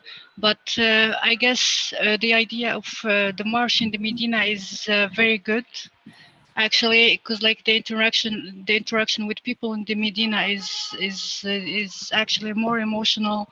We just need to if we'll have a march also this year, we, as someone also said, like it's crowded this year, it's crowded lately, so we just need to make sure we have it like secured and well organized. Yeah, no, very good. Zuhair? Honestly, I mean the way the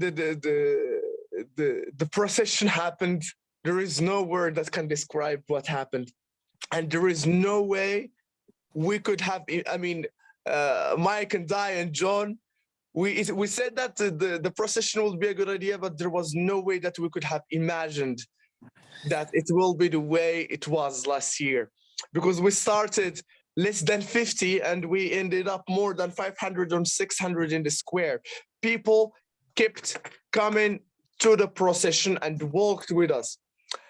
First, the women, I mean, the talented mothers of Dar Bilad, we were not even, I mean, expecting them to join the procession. And they were the ones who actually played the music with the drummers and they sang along. They were so happy with what we were doing. Also, as we were going through the narrow alleys of Medina, for me, I felt like we were the blood that goes through the veins of Marrakesh. Why? Because just before the festival, a couple of weeks before the festival, I go to Medina and it's deserted. No bazaars, no shops are open. You cannot find anyone in the Medina. Then a month later, there is a procession with music. I mean, first international cultural event in Marrakesh. It brought life to Marrakesh. This is why people cheered for us and why people walked with us. And this is why everyone felt that energy, because Marrakesh breathed again through that procession. Yeah, great. Well, thank you everybody for that. And actually, I mean, there are no words actually. And so we got fantastic media coverage. It was a social media storm. And let's not forget that when we arrived in the square, we formed a Halka circle and John Rowe stepped into the middle of it and declared that we were there to reclaim the square for storytelling. And actually, it really did. You know, we've made a significant step forward in doing that. So yeah, that's quite something. So that's our Wednesday afternoon, and Wednesday evening there will be storytelling in the square, of course. Please, for the practical things for the procession, national dress is welcome, performance dress is welcome. You know, bring your top hat, be authentic, but, celebrate, bring your bagpipes, bring your, make music, be joyful. So that's the message there. Thursday, we have another full day of workshops and performances. And it's also our higher education outreach day. So we've got partnerships with 2 universities. We're going, as we did last year, to the King's University, the University Mohammed VI Polytechnique in Ben Guerir. We'll send storytellers down there to run workshops and shows. We're also working with the Qadi Ayad University on Thursday. So there will be performances and conferences there. And there will be a storytelling show in the evening on Thursday. Thursday is our busiest evening, actually. We will have shows in, as well as the square. We'll have a Kaylee at the Storytelling Cafe. We'll have a performance at Cafe Clock and at 2 different universities. So we'll be performing in five different places simultaneously. Is conscious of time. Would you like to briefly just talk about the university partnerships you have? Yes, surely. So for the UNC SPE, the University Mohammed VI Polytechnique, for that's natural. I mean, last year they were really happy with what we did, and actually, the funny thing is that it's students who actually want us back in those universities, because a lot of people did not have enough time to actually get the news that we were there in that university last year, and they missed the chance to attend the performances and the workshop. So this year they really pushed the administration to have us back in the campus and have a workshop, a conference, and a storytelling session in that university. The other one in Marrakesh, it's the same people who are volunteering to be like those students who are volunteering.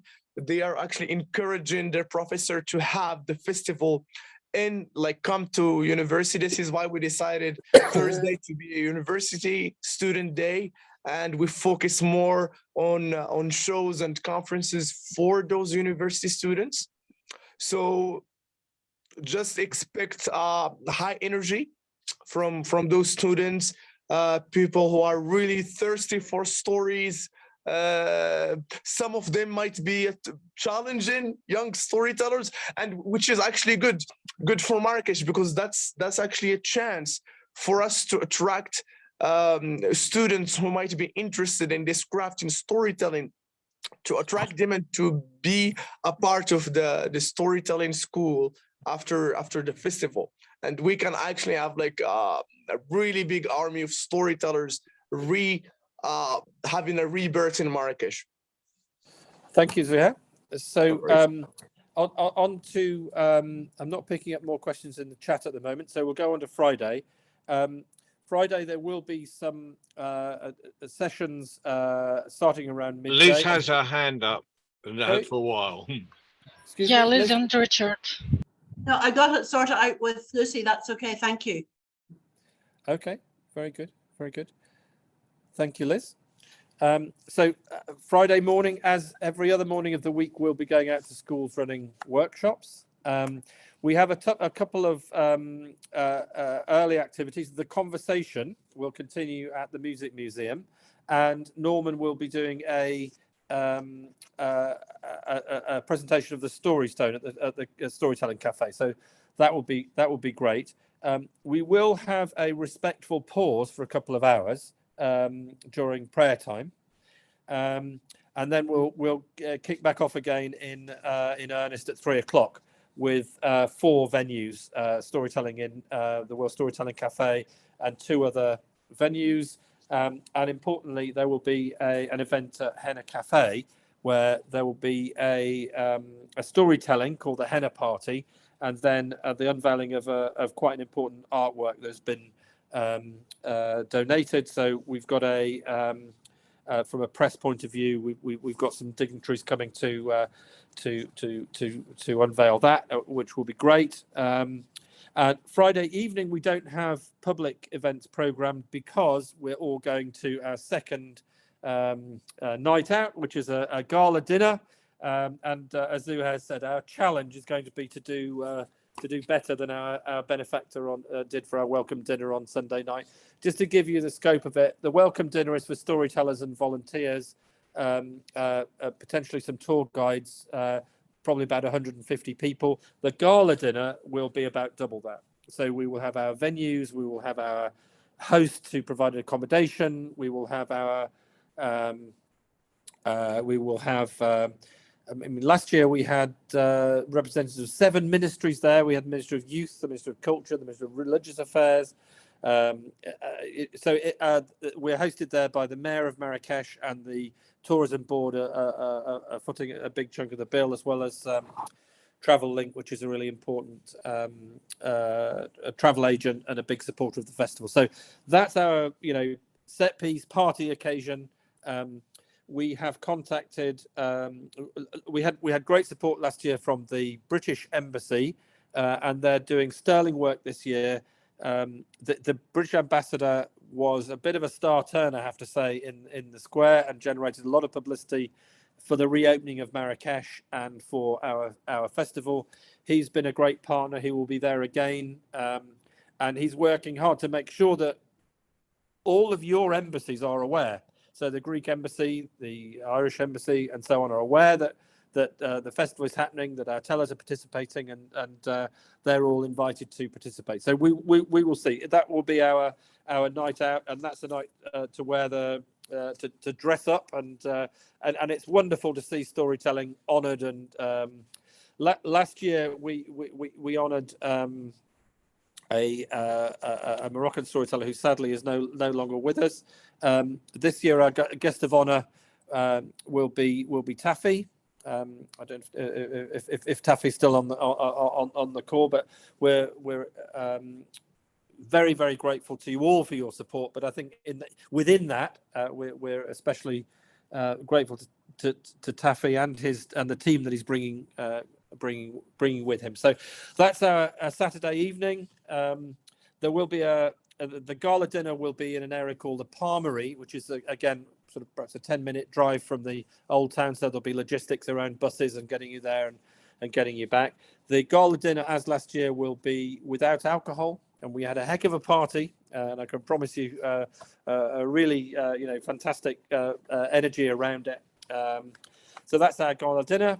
And then on Saturday, we've got a really full program of events again, with timetabled for collaborations, because we're anticipating, if it's anything like last year, that there will be collaborations of different kinds. So international tellers who've met local tellers who've worked on something, tour guides who might have worked with tellers on something, international tellers who might have worked with each other. So there will be space within the program for people to showcase the things that they developed during the festival, and so a lovely full day.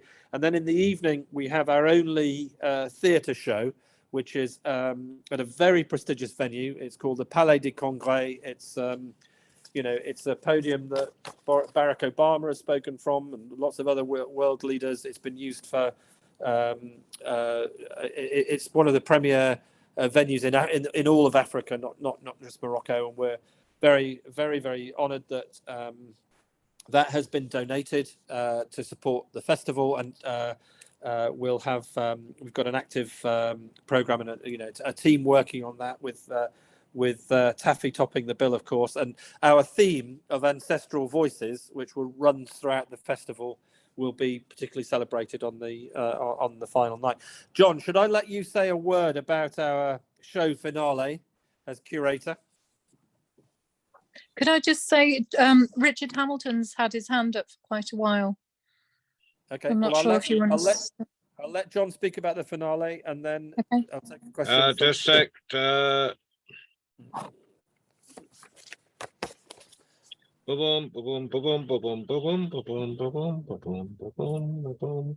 going to do it right. Okay. So I hope I'm not getting feedback. So we're gonna, Zuhair and I will do a little something very short. Then there'll be Muslim Jewish stories in Andalusia by Sef Sarah and and why does this, when you're trying to read something off a phone, why does it always keep going up and down? Then Sufi musical storytelling by the Marrakesh Young Sufi Band, which I think will be amazing. And then homage to Hajj, because really Hajj, for those that are not aware, Hajj Ahmed had really was the heart of storytelling in Marrakesh, and without Hajj there would have been, well, the revival wouldn't be where it is. I had the privilege of meeting him some years ago at Cafe Clock, and we sat like two white-haired old fellas in the corner swapping stories, and it was the high point of my storytelling life, I think. But he was the guest of honor at the dinner last year, but passed away. He got up to come to be part of the festival because he'd been sort of out of action for a while. He couldn't speak, but he could walk, and he came with it, and it was emotional. But he passed away during the year, and it is absolutely essential that we honor him during the thing. Anyway, after that, there's a one-man show by a master, Mohammed Baliz, and then there'll be a slight interview, a short interval, and there's Ancestral Voices by Taffy Thomas with Mossy and Megan, which is a mixture, which is going to be a fantastic show where Taffy's talking about or telling stories by all the people that have passed away. Not all the people have passed away. It would take about, you've got the whole world history there, but a selection that have affected his storytelling. And we're going to close with Cosmo and Selma as compares, just closing, saying appropriate things at the end. But it leads, the whole thing is leading up to Taffy's Ancestral Voices show that gave a theme for the festival. Very loose theme.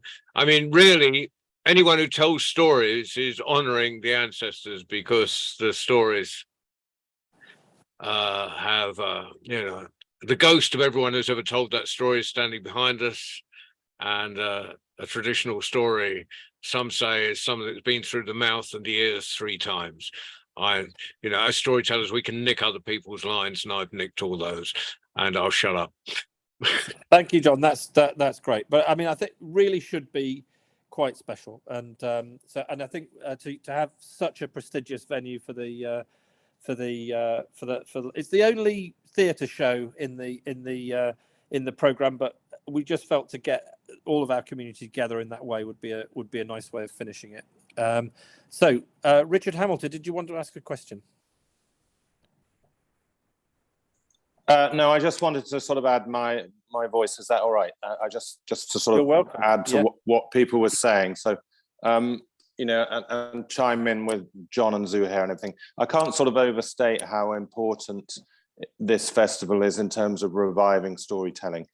Because as you say, when I researched my book, which came out 10 years ago, I seriously thought that storytelling was dying out. So in the 1970s, there was something like 18 storytellers performing in the square. By the time my book came out, there were none.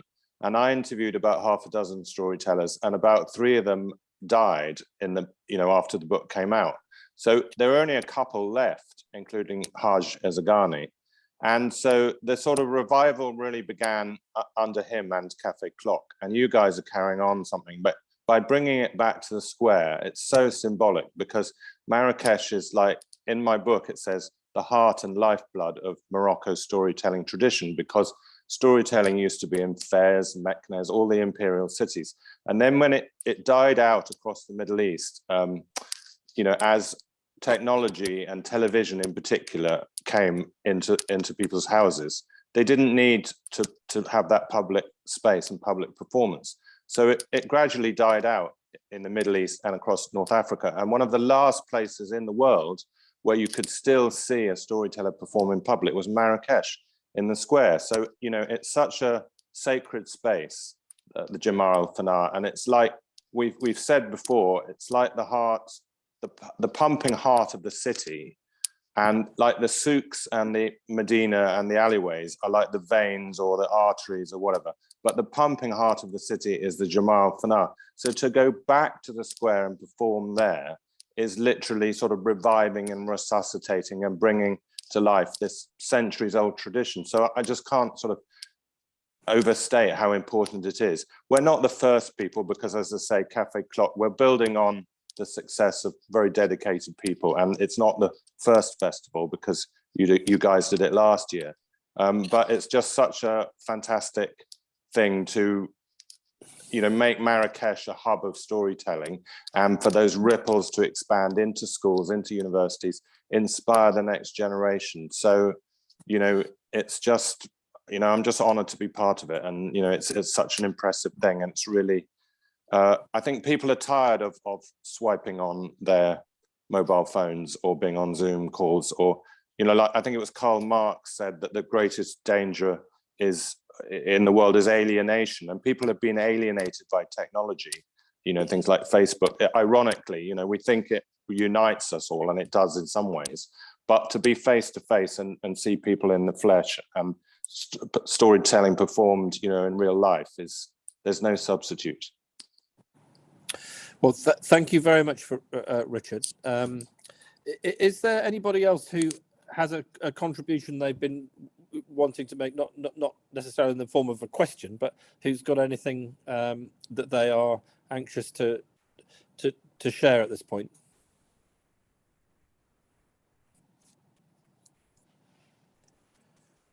I'll keep it brief.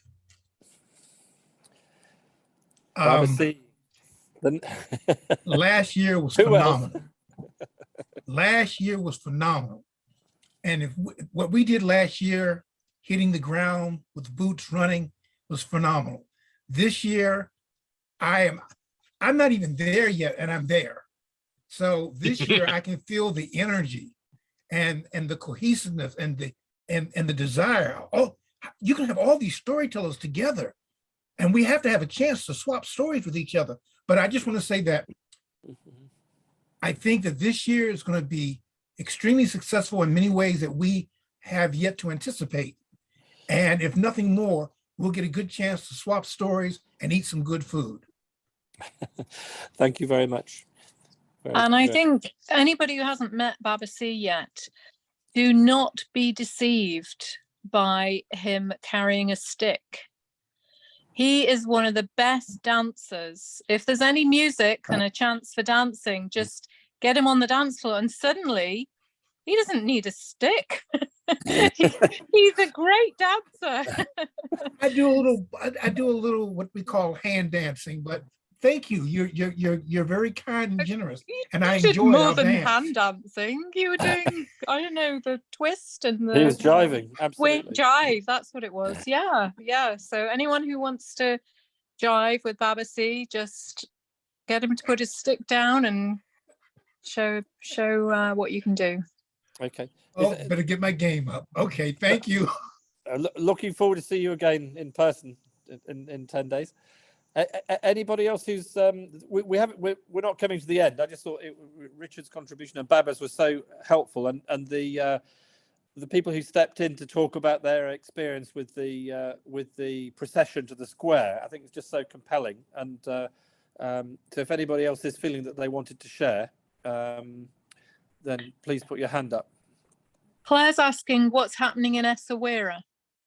Okay, well that then takes me on to Sunday. So the festival is closed at the Palais de Congrès, and I'm not sure what the reverse of lighting the lamp is, but that's when the festival closing ceremony will take place. Last year, our colleagues at the Tourist Board at the last minute kindly offered for those storytellers who are still in town to have a trip down to the seaside, and we'll be replicating that again. So there'll be one or probably several vehicles leaving Marrakesh to go down to Essaouira, which is a quaint fishing port about 3 hours drive away.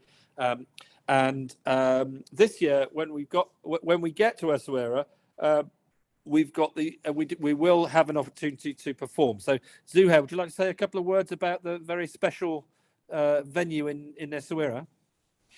All right.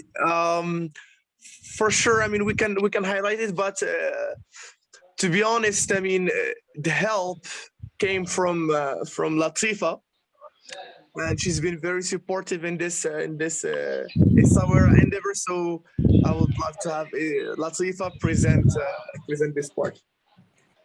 Well, hello again.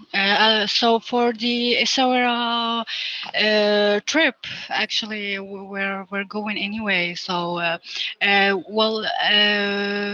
when it comes to the actually show, the storytelling part, it's possible. Where the only issue that we have now is we were willing actually to do the show in the big square of Essaouira. Like there's also a big square near the port and near the beach. But the issue is they are working on it now. Like they are building something in there. So we have two other options actually, but I didn't discuss this with Zuhair yet. So we have a place called Al Khayma. It's also in the Medina, and we have the square like next to the square of Al Qasba. So we still we were thinking about the show part in La Maison de la Mémoire, which was a synagogue actually before, and now it's a cultural center. So we have also this opportunity to perform there. As I said, I just need to clear this with Zuhair to see the exact location. Where we're gonna have the first one. Well, we'll see afterwards if it's gonna be just one show or two. But we're sure that we can do so in Essaouira. So we can also show to the people there, and of course Essaouira is also a very cultural city, and it has a very different atmosphere too. So. I'm sure that you will like it, and that you will just enjoy it as much as I enjoy it my whole life there. And Latifa is from Essaouira, by the way. Yes, I am very, very sorry. Thank you. So the show in Essaouira, so it's on Sunday. The thing is that, I mean, wherever it will happen, that's just a logistical matter, but it will happen there. The thing is that it's not a big show. It's not going to be a super big show. We are not going to expect Jam el Square experience there, but it's not big, but it is very important. It's a way for the festival to expand on a regional level. So, I mean, working in Essaouira, this will be good. And also, academically speaking, I guess it's very important because Essaouira as a city is I don't want to say it's like it's a pot of stew. It's not a melting pot, because you can still see how different the peoples of Essaouira are, and the cultures, and also all the energies in that city. But the thing is that I have never had any experience with a storyteller that is original from Essaouira, and they don't have a super clear idea about the history of storytelling in Essaouira. So it's a way for us to academically go there and start kind of lighting up the candle for a research for storytelling in Essaouira. I'm quite sure that we will find like very amazing parts of history about storytelling between Marrakesh and Essaouira, especially around, I mean, let's say about 400, 500 years ago, about the time where the Gnawa culture started shaping in Essaouira. Okay, thank you very much for that, and I think thank you, Latifa, for facilitating. So in terms of, so that's post-festival. Essaouira is post-festival. Sunday evening we'll have a story round hosted by Mike Rust, as we do regularly, which some of our tellers coming back from Essaouira will join, I'm sure. And then we have Monday, Tuesday, Wednesday, we have a post-festival events at the cafe. So for storytellers who are still in town to come along to hear a teller, and then have a story round as we were doing in the pre-festival. And mindful also that on Thursday, Cafe Clock will have a Thursday session. So that's all in the program. Still a certain degree of fluidity about the program, but that's broadly what we have intended. So what I'd like to do now, if I can, is invite any more festival-related questions, which we can answer as a team. And then we can say goodnight to our friends who, well, they're very welcome to stay and participate in the more tourist-oriented part, but we'll then progress to the sort of, you know, what plugs do I need, what do I pack type questions, and we will be here until we've answered all of them. But is there anything else that anybody would like to ask in terms of in terms of the festival? Either pop in the chat or just or speak, please. But I just have a very quick question there, Mike. You're welcome, Seth. Who is actually writing the program? This is only because there's a tiny but important little word change that I would like to make, and I'd like to address it to the right person. So Bianca is the changing the program. Bianca. Okay, I'll contact Bianca. Thank you very much, Mike. I have to go now, but bye everybody. Wonderful session. Lovely to see everybody. I look forward to seeing If you could copy that change to me as well, sir, that would be useful. I will do. It's only one word, but I will do that, John, to Bianca and to you. Thank you. Thank you. Any other questions, festival related? It's not a question, it's more like a point. Can I? Yeah, of course. Yeah. You'll all be receiving, either from myself, Zuhair, or Bianca, I'm not sure who's going to send it to you, but an online form. It's a contact sheet with emergency contacts and a list of questions we have. It's really important you send it back to us before the 5th of February. So you'll be receiving that this week. Thank you. I had intended to mention that, so I apologize. Can I clarify something on that, Kathy? Yeah. It will ask on that form, and I know some people worry about putting this stuff on, your passport number. That is information for Kathy, which she will hold. She will not share. But the reason for it is there will be so many people around, and there's and you know about the rules. The people that have been there already know about the rules about unlicensed guides. So especially Moroccans, but we're all vulnerable on that. If we look like we're showing people around and we're not licensed, we're likely to spend our night in the prison. So we will have all of us will have a laminate. Thank you, Lucy and Mike for facilitating that. And there'll be just our name on and Kathy's contact. So if we are stopped and say, well, we're an official part of this, they can contact Kathy and she will have any information, and the police will be the officialdom will be very well aware of what we're doing. Have I got that right, Kathy? I think so, although we will be sharing your passport number and details with the police. We have to.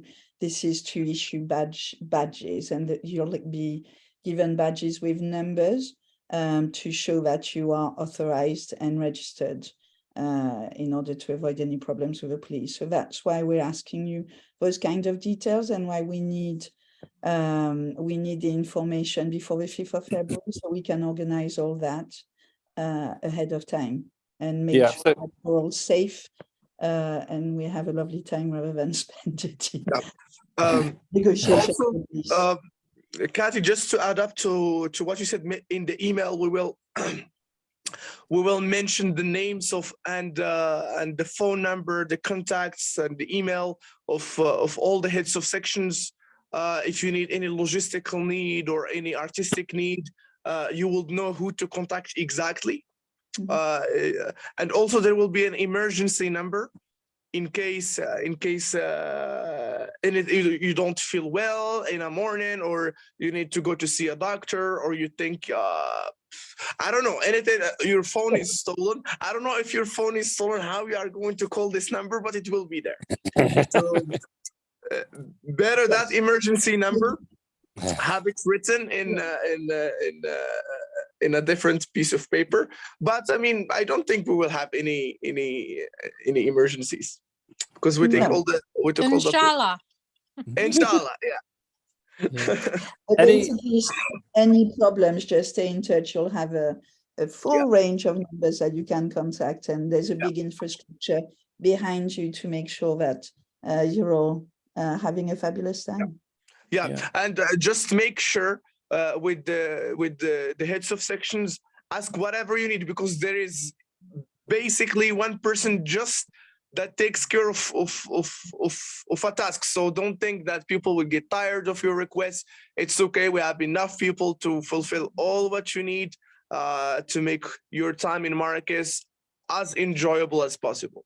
Yeah, that's a really important point. So to put it in perspective, we've got, as well as we have 38 volunteers from the university working throughout the festival. We've got a dozen people in Zuhair's team, and we've got as well as Kathy and Bianca. So actually, we're not very far off one supporter for every storyteller, despite the fact that our festival's expanded to 80 tellers. So obviously, 24 hours a day a day is a lot to cover, but you know, we've taken what steps we can to resource appropriately. So don't be shy to ask, because there'll definitely be a lot of the time where we've got supporters who are, you know, there and willing and actually underemployed.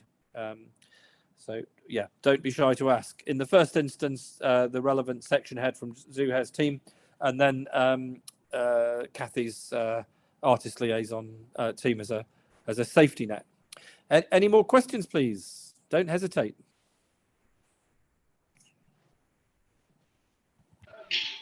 Yeah, there is Sarah and Bob.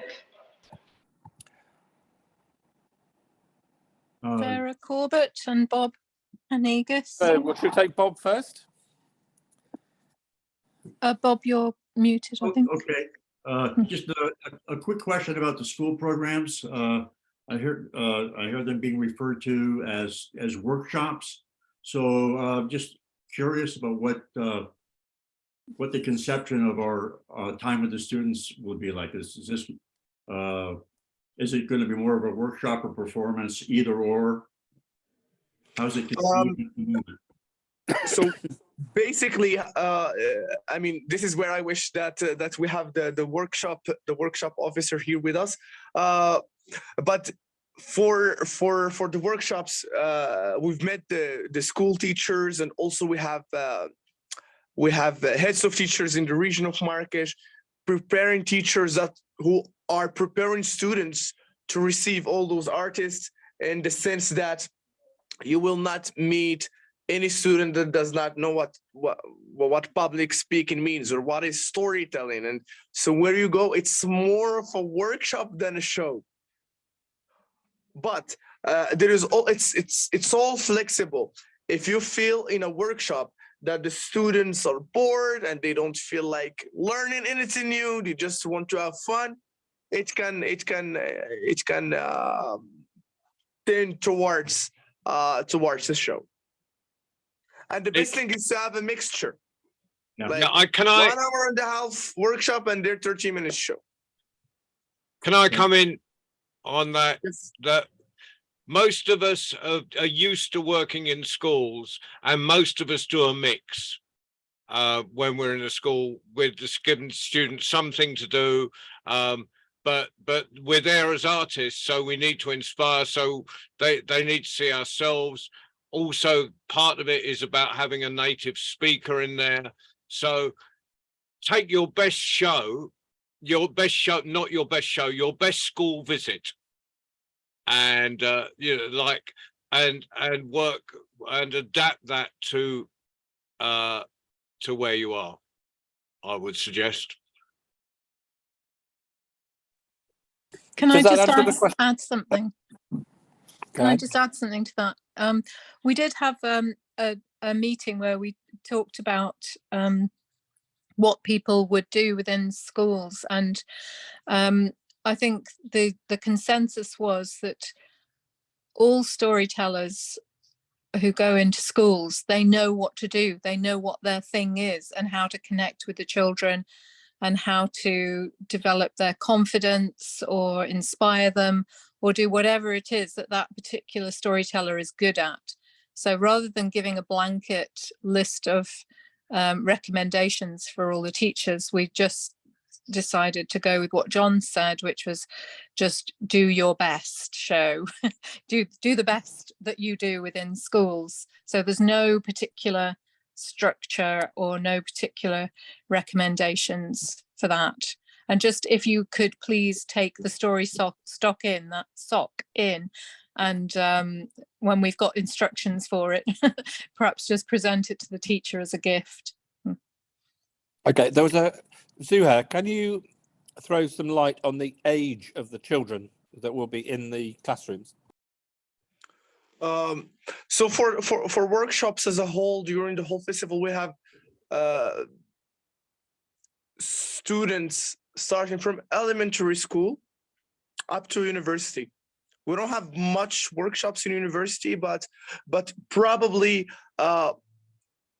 more students that we're going to be working with are like high school students. This is where students start to really not master, but really know how to communicate in English.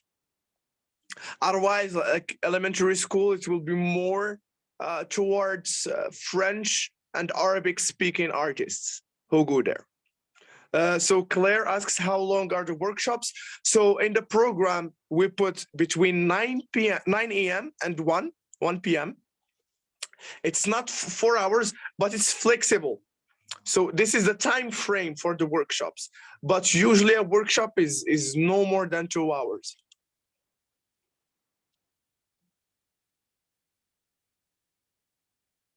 And that's about twice as long as people are used to doing in schools here. Schools in Europe, it tends to be an hour. Yeah, and one thing, so you don't have to worry about translation. So there will be, I mean, some volunteers and a part of the workshop team.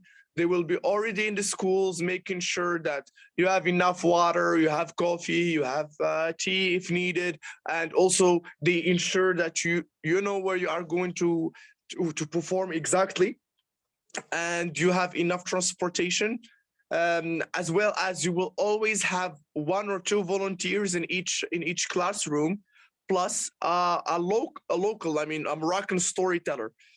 So to be a balance. So there will be always 1 or 2 international storytellers and 1 Moroccan storyteller, plus a volunteer who will ensure that there is translation. So question from the chat, from Chandrika. The children in the schools I work in often listen to stories and then draw or paint the characters on paper and use other art forms.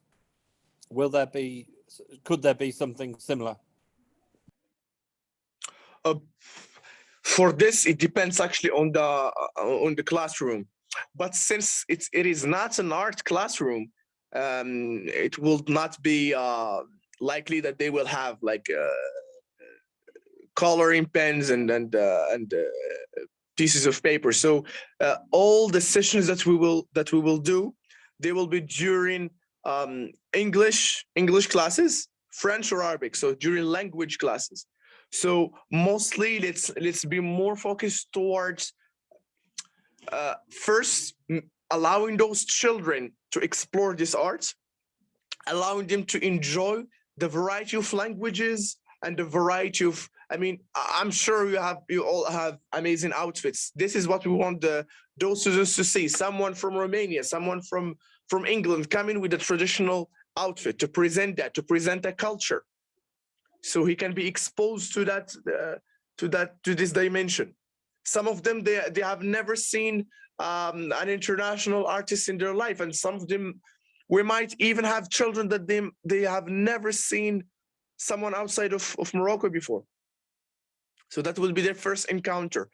You are not expected to teach high-level storytelling to those, or high-level language skills to those kids.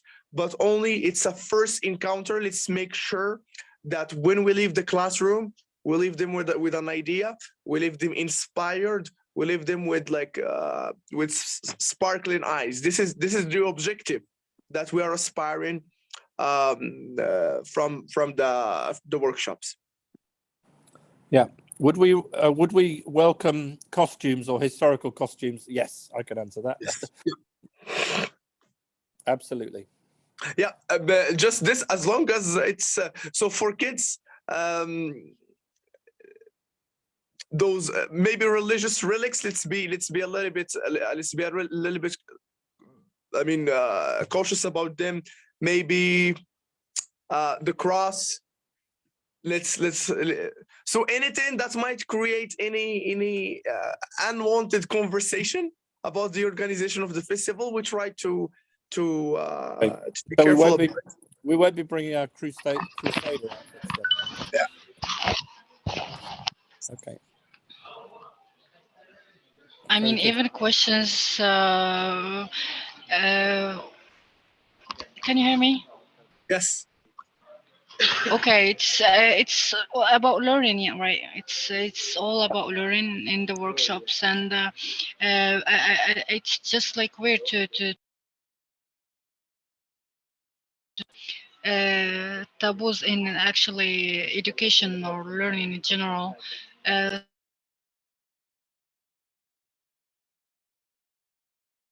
Latifa, again, the problem with the mic. Okay, I guess Latifa has a really big issue with the mic. Oops. Oh, I do have a problem with my phone as well. Okay. Okay, everyone can hear me, right? Yes. Okay. So waiting for Latifa. Let's see if there are any more questions about. Okay. I don't think we have any more questions about the workshops. Okay. Claire asked if they would have paper. Yeah, they will be having like pieces of paper. But if you need, this is where again the heads of sections come in handy. If you need those students to have something beforehand, like if you have like a specific workshop that you want to do, it's okay. We have the head of section in coordination with the school teachers. That day he can ask them to bring like their books and coloring pens. That's all right.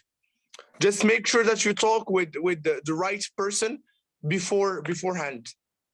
So one day before, tell Akram, hey Akram, I need the students in that school to have this and this and that, or you and your team prepare that for me. Okay, thanks for that. So I think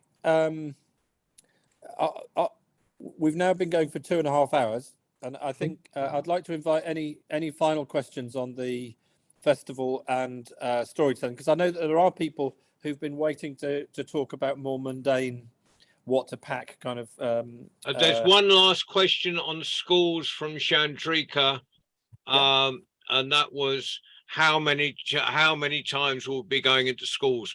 Probably just once, maybe twice, but everyone will get into one, and a few people will get in twice, but it's a programming thing. But okay. So Bob is asking, can we request an age group? And I mean, yes, you can request, and there are.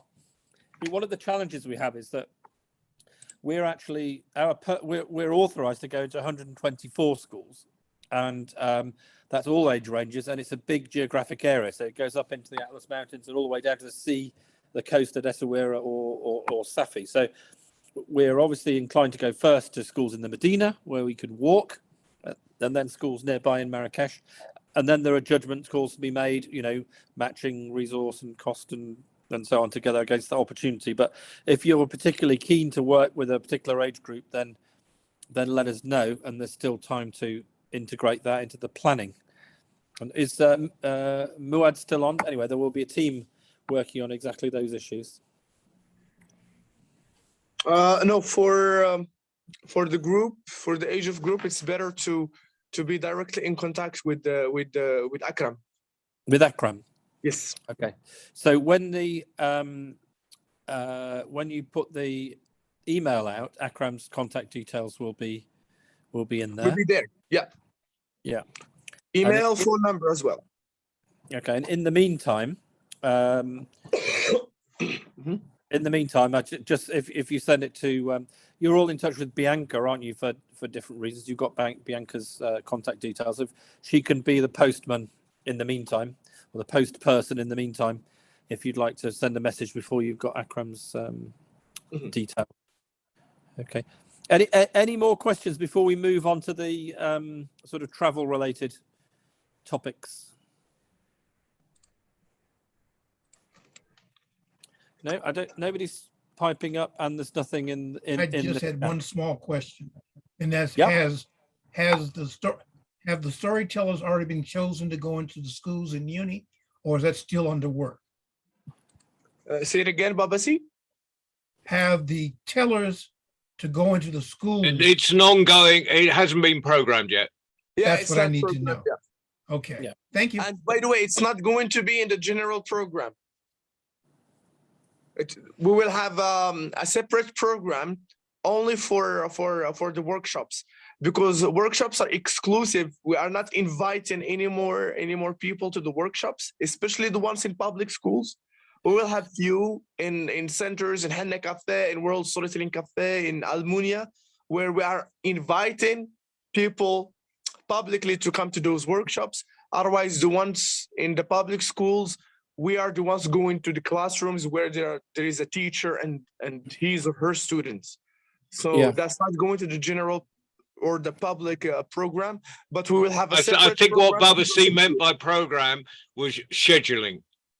Yeah, not yet. No. Yeah. Okay. So we're actually waiting for the the school timetable, so we can see where the the kids are, and we're working. It's actually the English department who are facilitating access. They were on a vacation last week, so we're still waiting to get that in. And then there's a logistical challenge planning around that. One other opportunity to tell, which I didn't mention and I shouldn't forget to mention, is and I think that for those of you who were there last year, it was a really valuable opportunity to tell, is in your accommodation. So there's it's very much part of the sort of arrangement that we made, is that accommodation, whether it's a riad or a private home or a hotel, will host a teller, and you'll have an opportunity to tell in a school, you'll have an opportunity to tell in the square, you'll have an opportunity to tell in a show, but also please do offer to tell, and this is not something that we can program centrally, but arrange with your accommodation to tell, whether it's to the owners or to the guests, or best of all, the staff. Actually, some of the best storytelling was just informally, in the kitchen, sitting on a low stool with the staff while they took their lunch break or whatever. And there's a lot of laughter and a lot of shared joy there. So whatever form it takes, please do offer to tell and enjoy and experience the telling in your accommodation. So with that, I think I'll move the conversation on.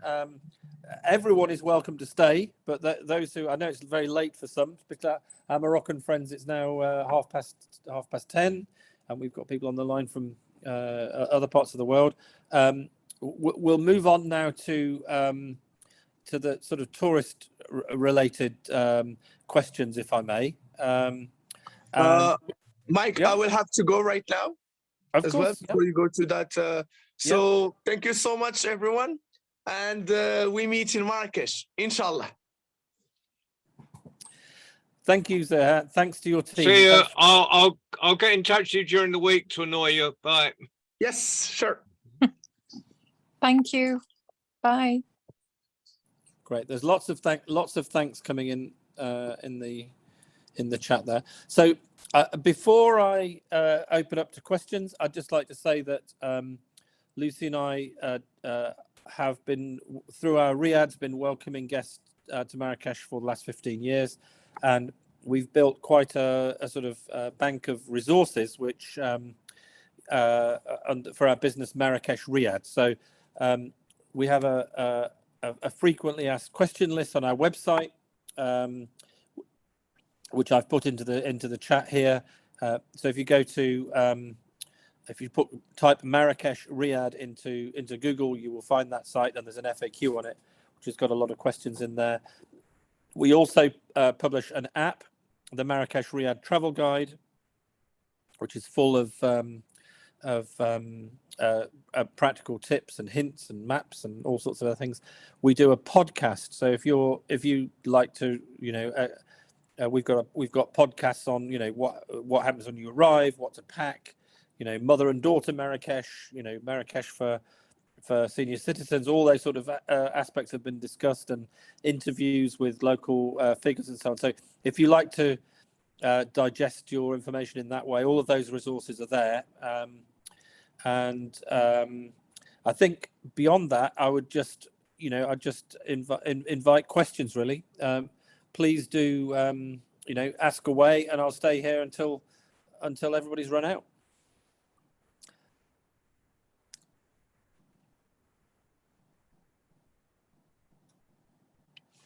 So I can see lots of lovely thank yous, which we appreciate. Does anybody have any questions they'd like to put to us?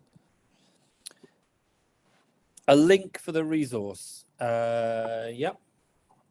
So Lucy, would you mind typing the Marrakesh Riyadh website address into the chat? Because that's the answer to Paulina's question. Yeah, I will. Anybody else like to?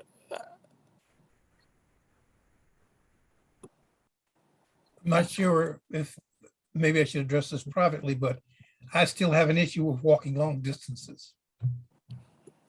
Okay, so we will have some tuk-tuks available throughout the festival. So we can, in addition to just being able to call a regular tuk-tuk, we will have a couple that are at the disposal of the festival team. So liaise with Sandra and Kathy is the answer on that one. And we've laid on a motorbike for you to ride pillion on around Battersea. I rode a motorcycle last year. That was an awesome experience. Yeah. Great. I mean, it's very much as I said at the beginning, it's very much a pedestrian-based festival. I think, and it's a pedestrianised area. You couldn't get cars into most of these streets. So right, and even the tuk-tuks actually. Yeah. So you have the Q&A at the resource that Lucy just typed in, because I just have some adequate questions and stuff, but I can go to them. Well, ask them. Okay, so and then others will be. We still got. Well, the little things like if I need an outfit laundered, what is the procedure for that, and what if any are the charges for that? Okay, so within the Medina, there are very good laundrettes, very good laundries, and it's relatively inexpensive. So you could either ask someone to direct you to a laundrette, or in most cases, your accommodation would be, if you're staying in a riad in the old town, yes, then you're accommodated. So ask a volunteer and they'll show you a laundrette, basically. Okay. So it's inexpensive to leave your garment, and it will come back to you cleaned and pressed. I asked last year, Riyadh Star was extremely, I felt like I was staying with a family during the summer vacation, and I needed something laundered, and they said, no, we'll take it. And I don't want to overstep my boundaries as a guest. So that's why I was asking. Yeah, well, they will have been taking it to the local laundrette, and I think, for the benefit of, we've got 80 people staying with us, or 93, including the journalists. So they'll, some accommodations will wash it, but I can speak for hours, but what's available to everybody is these laundrettes. Well, I was trying to indiscreetly refer to yours because I'm blessed to be able to stay there. Yeah, well, no, you're very, very welcome. We wouldn't hear of you staying anywhere else. Any other questions from Barbara? Any other points, or anybody else? Just throw them at us. We're here to. Lucy and I are here to stay. There's still 15 people on the line, so if there's anything that you're wondering about, don't hesitate to let us know. I'm a little curious just about etiquette around bargaining for purchases. So And maintaining a sense of reciprocity and balance and everything, and just but not be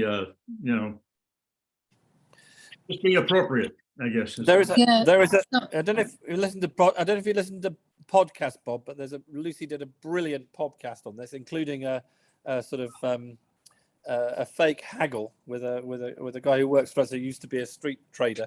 I'll send you a link to that privately, but this is definitely Lucy's question. Yeah, all the shopkeepers, the souk stall holders, they start their prices off very high on purpose, because you're then expected to come in with something a lot lower that's much more reasonable, and then it's back and forth. So you can, if you want to, if you're feeling very wealthy, you can just pay the price that they ask, but that's not the expectation. And sometimes they'll ask for 10 times more than the average price that most people will pay. So what I suggest to our guests who come to stay with us is figure out what you really want and figure out what you really want to pay for it, what it's worth to you, and then go in and haggle, and you'll probably be very pleased. But if you do end up paying much more than it's worth, you find out, you get back and you've bought a pair of slippers and you're very pleased because you paid $20 for them, and someone else comes along and says, oh look, I got exactly the same ones for $5. Just don't worry about that, because the money that you spend in the souks will be spread far and wide with families that do need that money. So it's a win-win situation if you overpay for things. But it's fun. And people will try to get you to go to their stalls, and sometimes it can get a little bit tiring when people are demanding that you come to their stalls. So when I first went there, I was a bit overwhelmed by that, and with my British politeness, I'd go and people would say, excuse me, and I would go and say, oh yes, can I help you? And now I realize, okay, I can't speak English, I can't speak French, I can't speak any language. I'm just going where I need to go, and I'll just say non merci, or just walk along and get to where I need to go, because otherwise it can get stressful.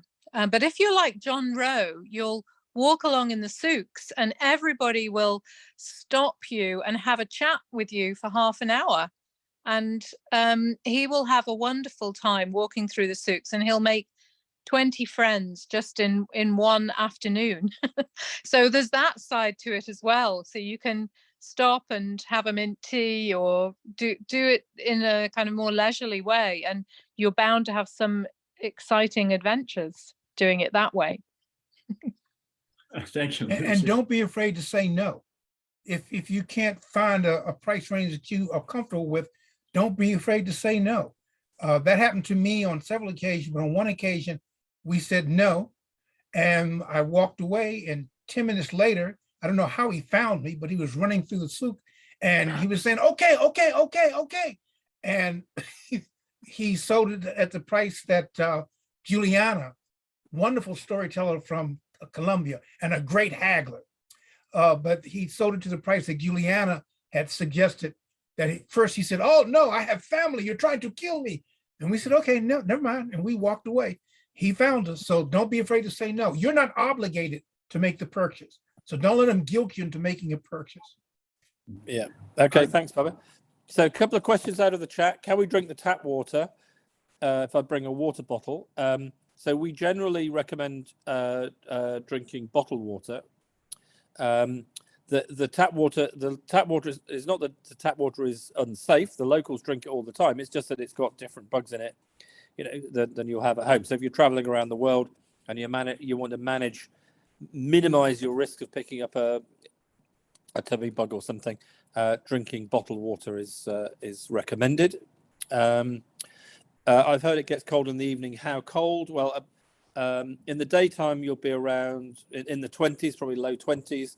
And at night, you'd probably be around 8 or 10 degrees. So that is definitely pullover. And the locals will be wearing heavy coats because they think it's really cold at this time of That year. was in Celsius. What is it in Fahrenheit? Said the American. I can't be Dr. Google, I'm afraid. You're going to have to put 20 degrees Celsius into. Well, roughly in the evening, it feels cold. You know, you feel like it's below freezing because it's been quite warm during the day. Yeah. Yeah, no, that's great. Can we put questions in the WhatsApp chat? Yeah, so what I'd suggest is if you have this type of question, if you could pop them into one of the various chat groups, either the Facebook chat or the WhatsApp chat in the first instance. There were a lot of tellers who were there last year and a lot of people who will be happy to help you and help each other, and you'll get a quick response there. We'll definitely, you know, we're checking those groups from time to time and we'll be happy to respond as well. But this type of question, most of the tellers who've been there already would be able to answer, and it's about helping each other, really, I think. Anything else?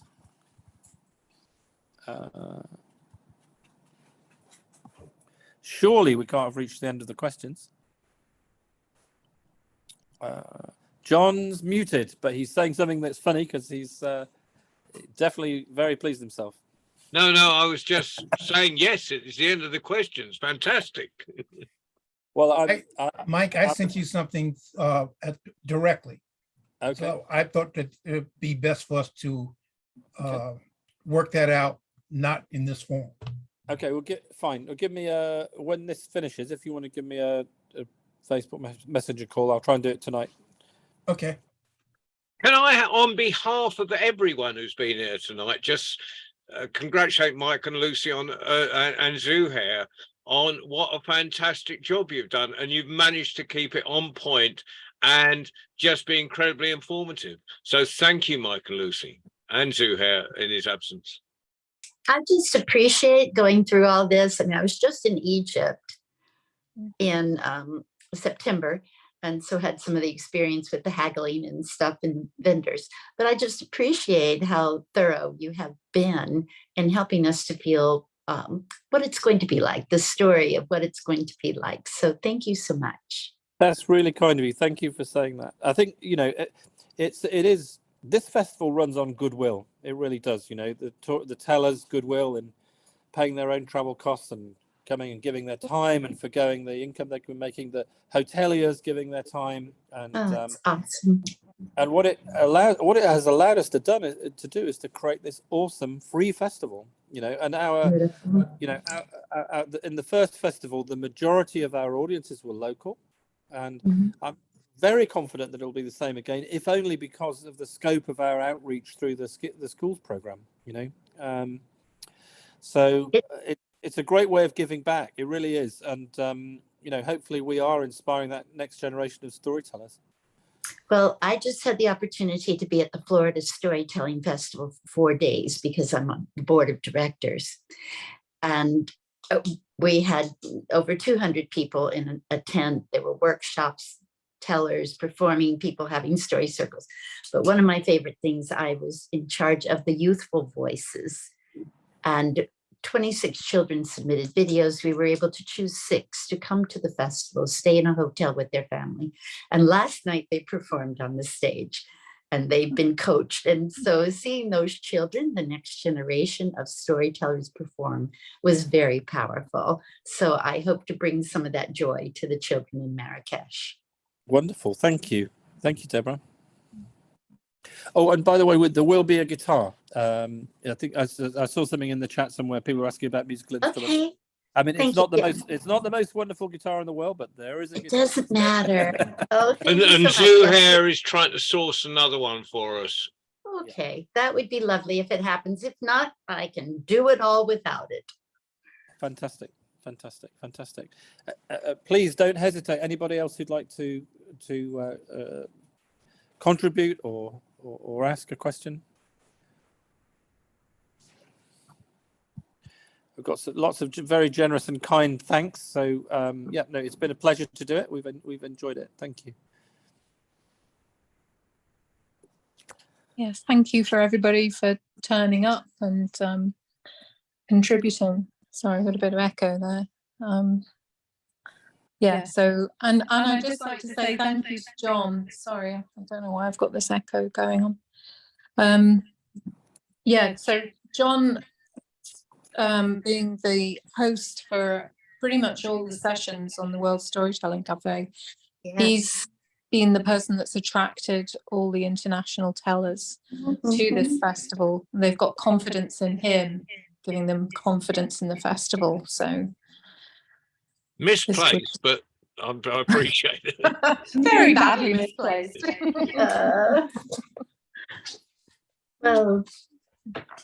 Well, good people, thank you so much for your time, your concern, working out all the details. That makes me feel so much at ease knowing that all of this is going on.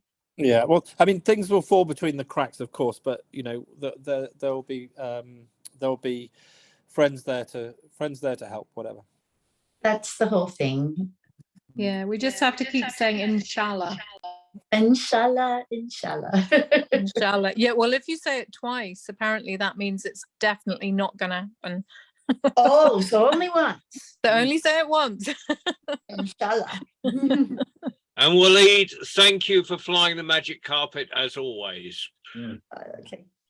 Alrighty. Well, good night, everyone. Good night, everybody. Thank Hey, you. Thank you. This is really wonderful, so helpful, and just lit the fire even hotter with anticipation. And fantastic. Well, you're in touch with Claire and Colin, aren't you? So you're, I think. Yes, yeah, I am. Oh, and that's nice connection. So thank you for that, Mike.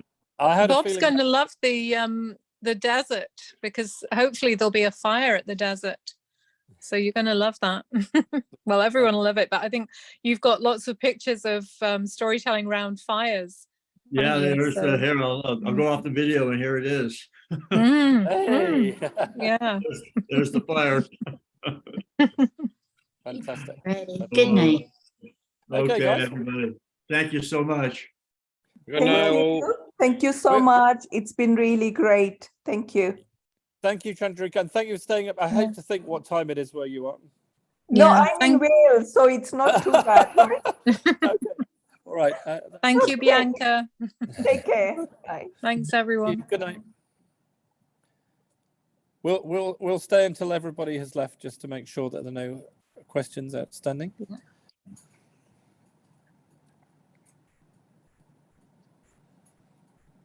Just to let you know, Mike, I'm now the host, because there was some problems with the video, and I thought it was at the World Storytelling Cafe, and then I thought it was our own video connection. So I switched to putting the hosting on my phone, which I know is more reliable.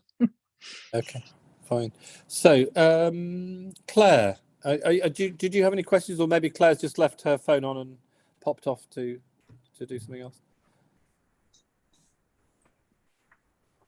No, I think Claire said she was leaving quite a long time ago. Yeah, she's left a device on. Yeah.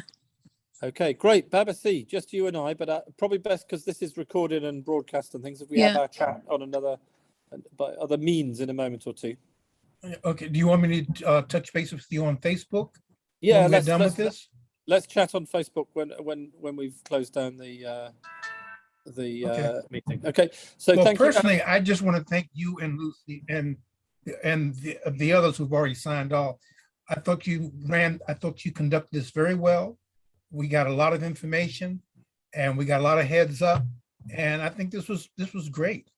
Yeah, I think that. Thanks for your kind words. I think maybe we might have run the introductions on a bit too long, but having said that, there were new people to meet, so you know it's important not to close them down, isn't it? I don't think the introduction ran too long. I think that, as you said, there are a lot of new people. We started out with an excess of 50-something people, so there was a lot of information that a lot of people didn't know, probably were wondering. I think that this was done well. Okay, even with a few technical challenges we had. Well, you'll always, do you know, it's amazing what we've done with how little tech, you know, it's astonishing. We're basically still in the spare bedroom, aren't we? You know? Yeah. Yeah. And I'm sitting in my office. Anyway. Oh, this is just a side. So the other day I was talking to someone and they said, and around this part, I'm pretty much well known as a master storyteller. And someone asked me, someone in one of the martial arts schools, they asked me, is there a grand master storyteller? And before I could answer, a friend of mine who teaches the martial arts, and she's an icon unto herself, she said, yes, Baba C. So now they're trying to get me to be the grand master storyteller. Yeah. That's a lot of work. Well, I I'm a think rise you to the are that occasion. already. You are already. Okay. So Yeah. I got to add that to my resume. Yeah. Anyhow, Definitely. it's just the pilot for the Magic Carpet Ride and the three of us. So I guess this has been, I guess we can sign off and then I'll call you. Over and out. Cool. See you All right. later. All right. Thank Take you, care, Waleed. good folks. Thank you, Bye, Waleed. Waleed. Thank you. Great Thank work, you, love. Waleed.